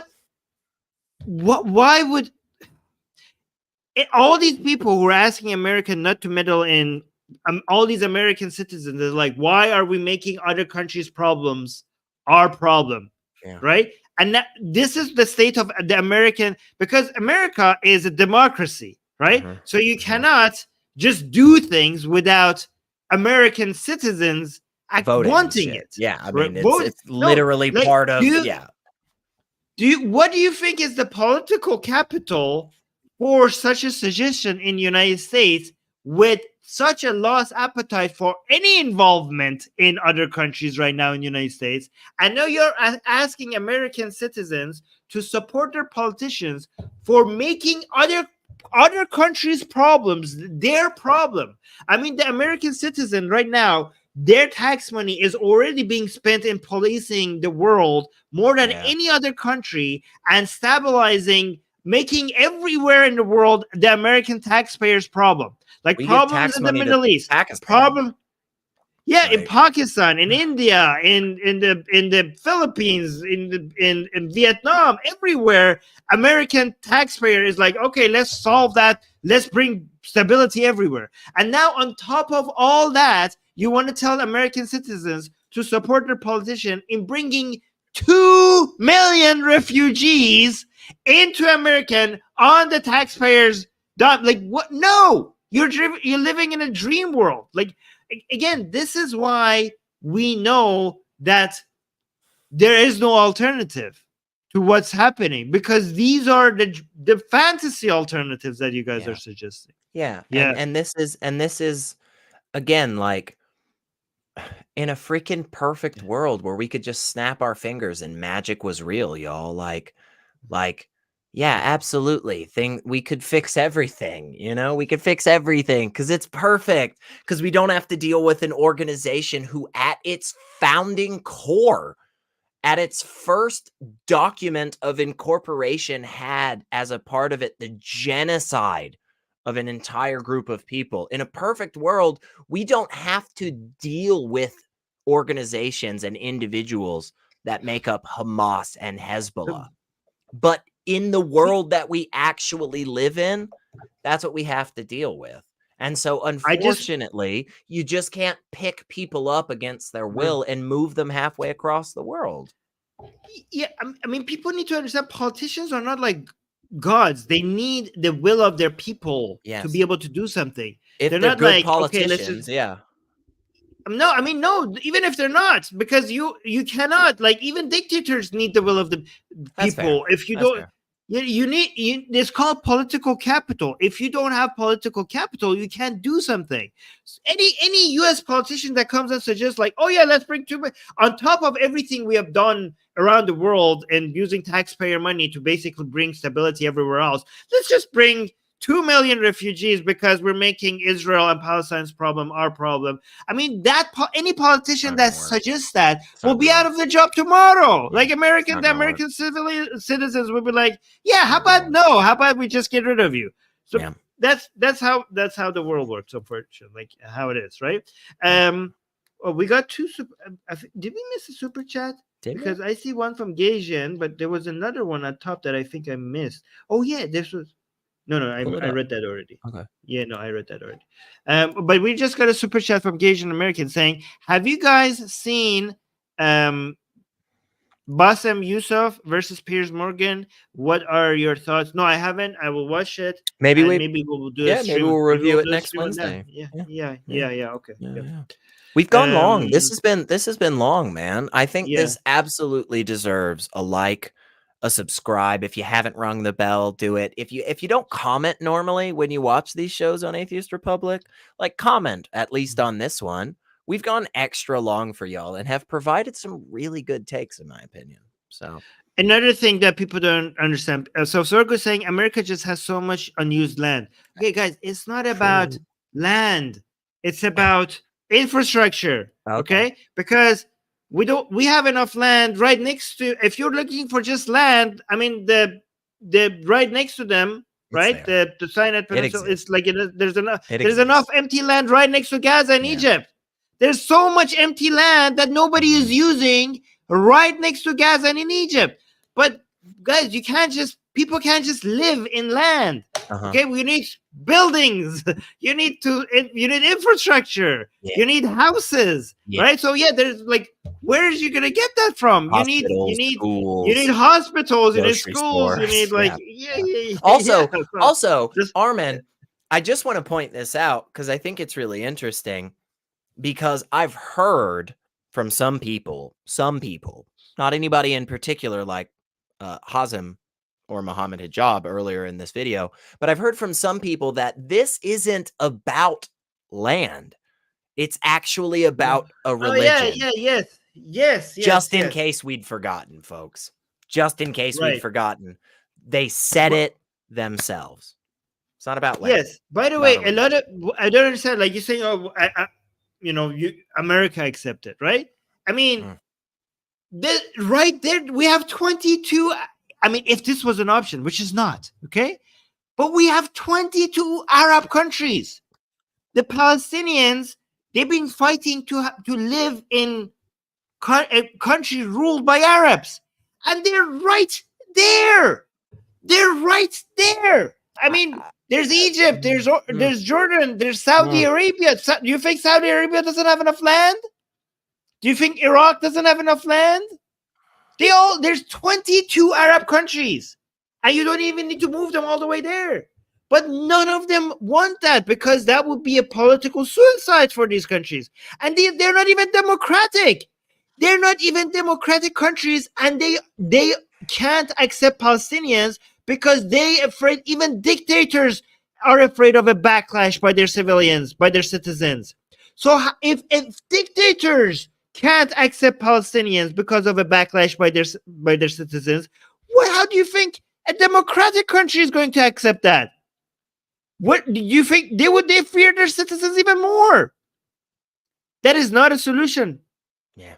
Egypt is more sensitive about its border with Gaza than Israel is. Right. And we've seen that recently. I mean, God. Egypt closed that crap so freaking quick. It wasn't a joke. Like, come on. I mean, I mean, at least Israel lets Gazans come to Israel to work so that they could bring money there. Egypt doesn't even do that. Egypt doesn't even do that. Super pro-Palestinian, by the way. Super pro-Palestinian. Yeah. It just, yeah. Again, and I think, again, at the end of the day, like, Armin and I aren't saying we have perfect solutions. In fact, I think we're saying the opposite, that no solution here is perfect.